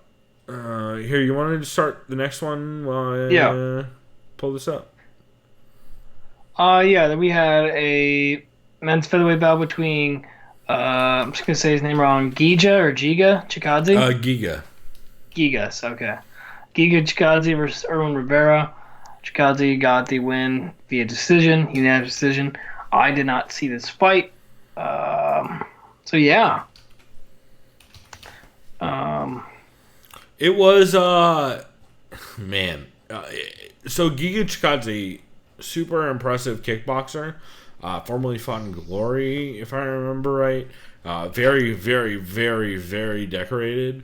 And just all around bad motherfucker. And he looked great in this fight. He definitely had some tough moments. Oh, here we go. I believe here. You know what? Fuck it. I'll play the quote. I got it right here. You guys are gonna hear it over speaker, so it's not gonna be a clean edit of it. But I believe G-Spot MMA's quote was, "Someone get this black man a cold Colt 45 right now." And here is the quote. You got the ball.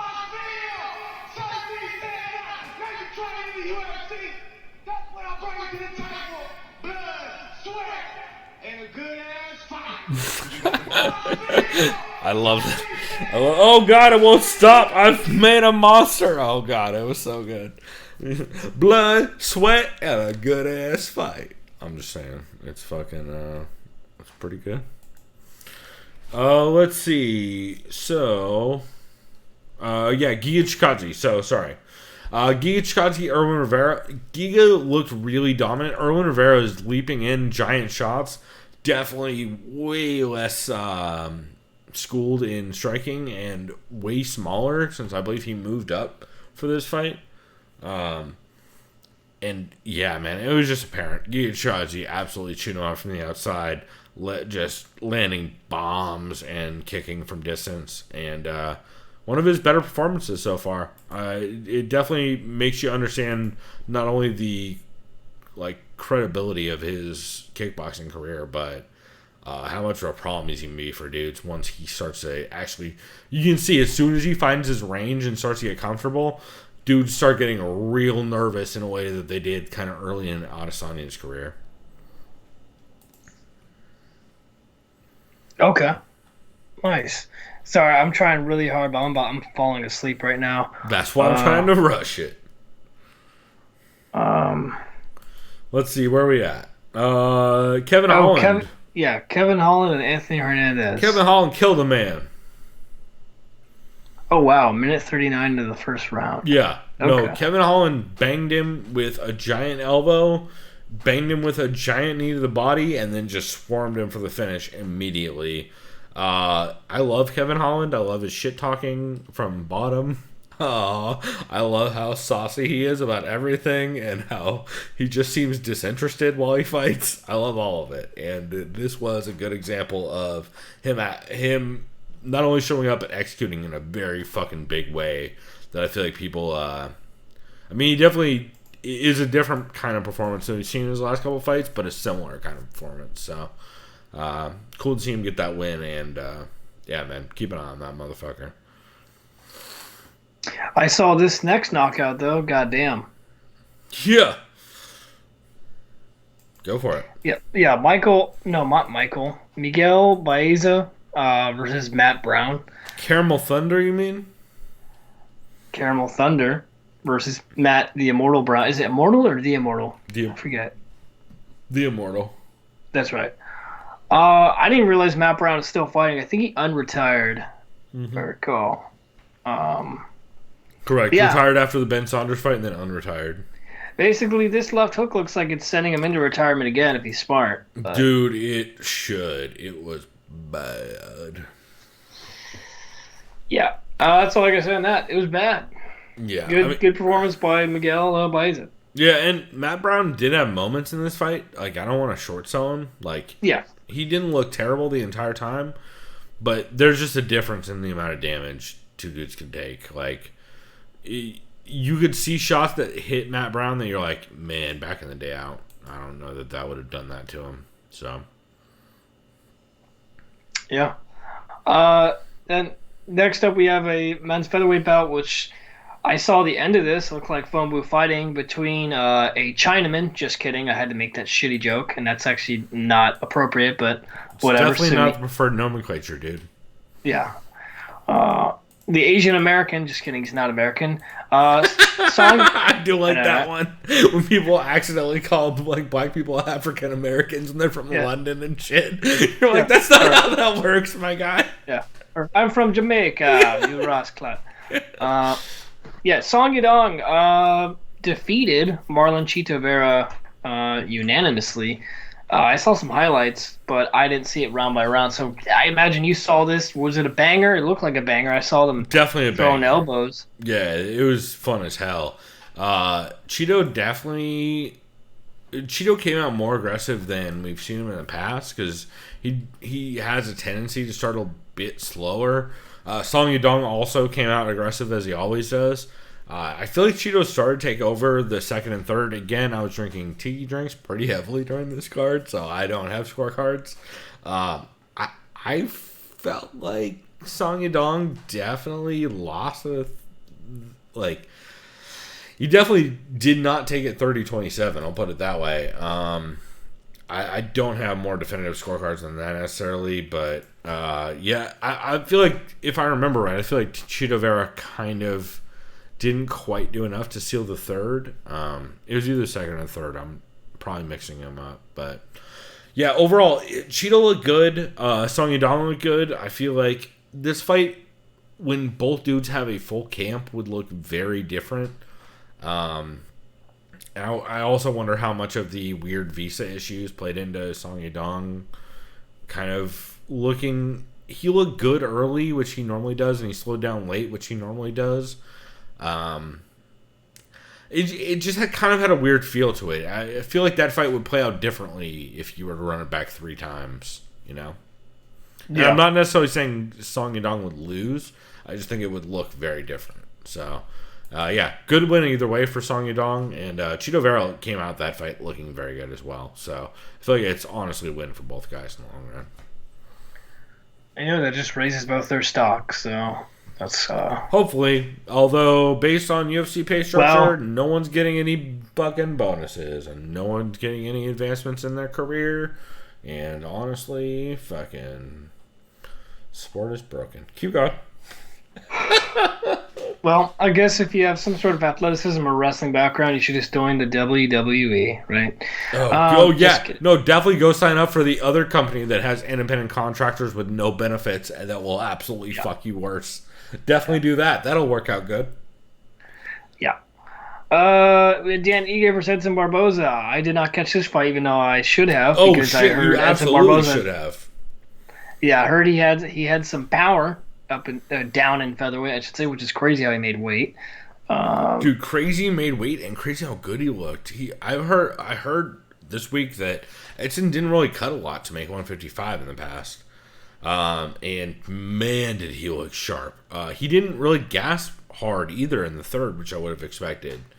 Danny Ige definitely had moments, and this was a very back and forth fight with a lot of momentum changes. I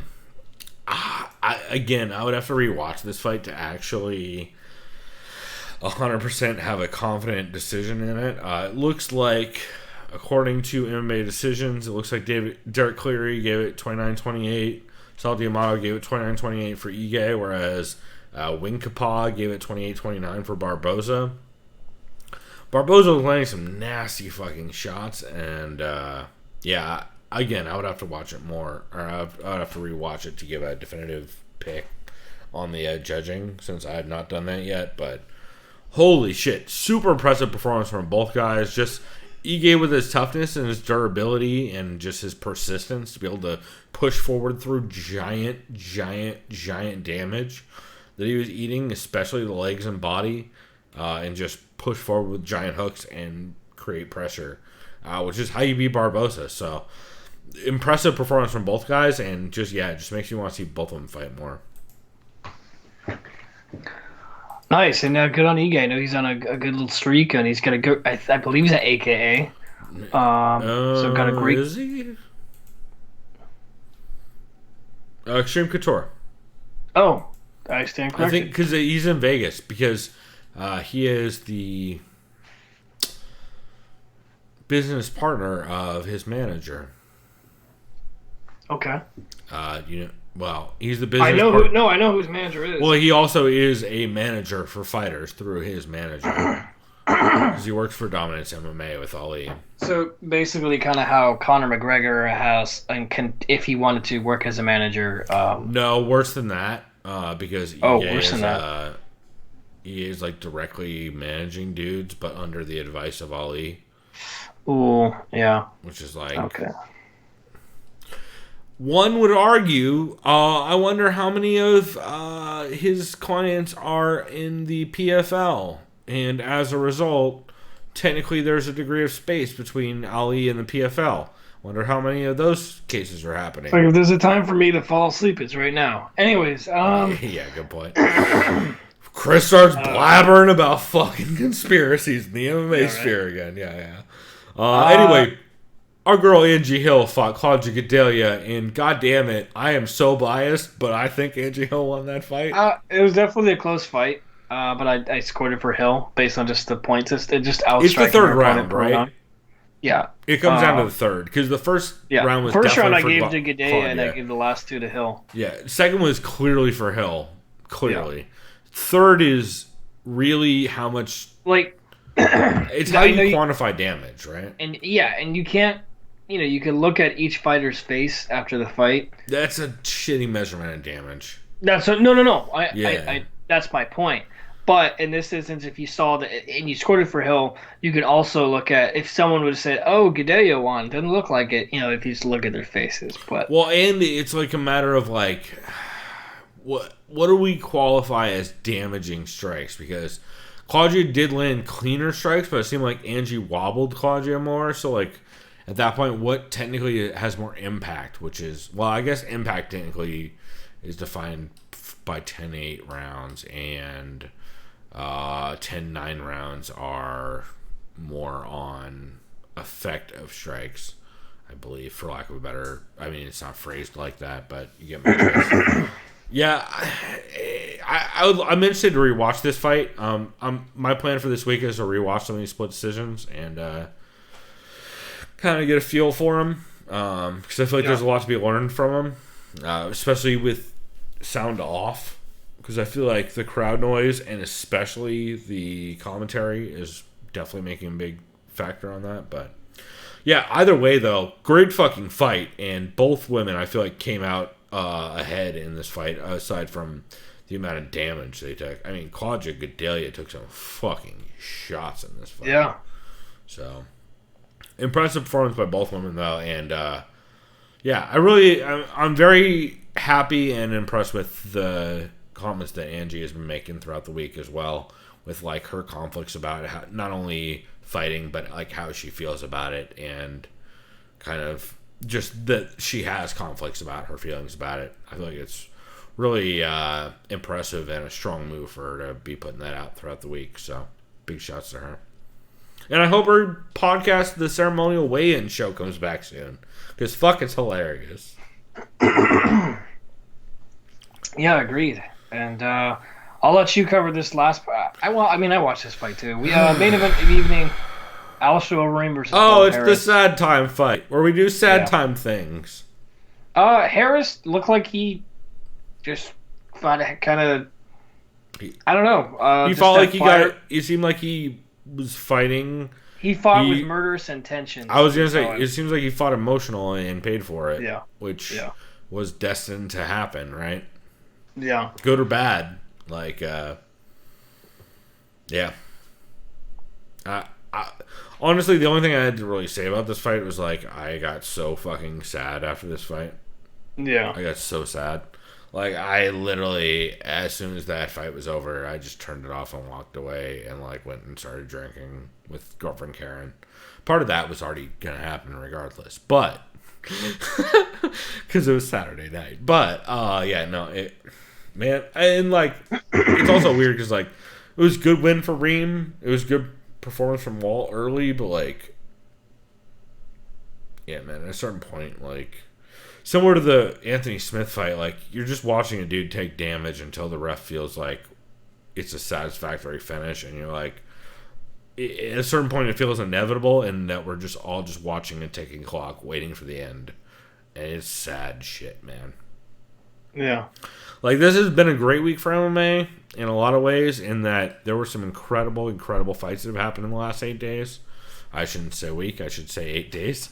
However, this has also been a very, very sobering week for MMA in that, like, I don't know. There are some moments in this fight week that, like, if things just continue and just keep in this same pattern, I feel like it's unsustainable in a lot of ways, both from the media aspect, from the fighter aspect, from the union aspect, from the journalism aspect, from the sporting aspect, from the money aspect. Just, it all feels unsustainable in the way it's currently formed. Yeah, I've already kind of said my piece, but I have no further comment on what I think the trajectory is for this sport right now. I don't even want to talk about it, to be honest. So sure doesn't feel good, though, does it, Chris? Yeah. The trajectory doesn't feel positive or uplifting as they seem to want to portray, huh?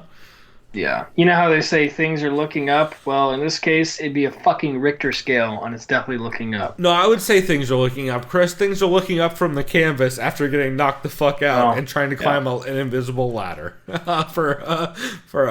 that MMA podcast reference that is a little obscure, but everyone knows what I'm talking about when I mention Tough 10.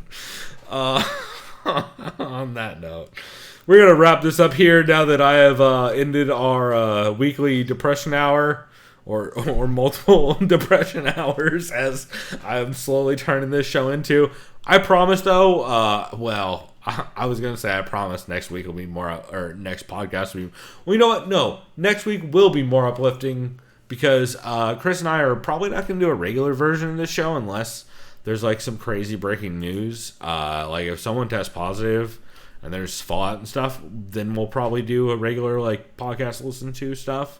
Otherwise, I think we might just either do a fight commentary for either like a card fight commentary or a movie commentary, and I think it'll be fun. Yeah. Cool, man. Well, on that note, we'll go ahead and wrap this here, but you guys can find us TSOV Pod on Twitter, soundofviolence.com. Hit us up. We're always looking for recommendations if you guys have any, and because there's too much stuff for us to ever listen to. Also, hey, if there's shows that you think we should listen to from like people who you think that we are not giving enough credit to, be them outlets that we criticized or whatever during this, let me know, man. I'll definitely listen to it and give my honest opinion. And it might be I might agree with my previous thoughts, I might not. So I'd love to hear feedback from anybody who's a listener, because I find that very interesting, and I'm always looking for. I don't mind listening to opinions I disagree with. I find it interesting. So cool, man. Well, we'll wrap this here. But Chris, is there anything else you want to touch on before we get out of here? No, it's sleep time for me, man. I'm like, it's definitely been a long one. Well, on that note, everybody, hit us up. And till next time, hit us up and go support your local breweries or restaurants or bars. And until next time, go do something decadent. Yeah. Late.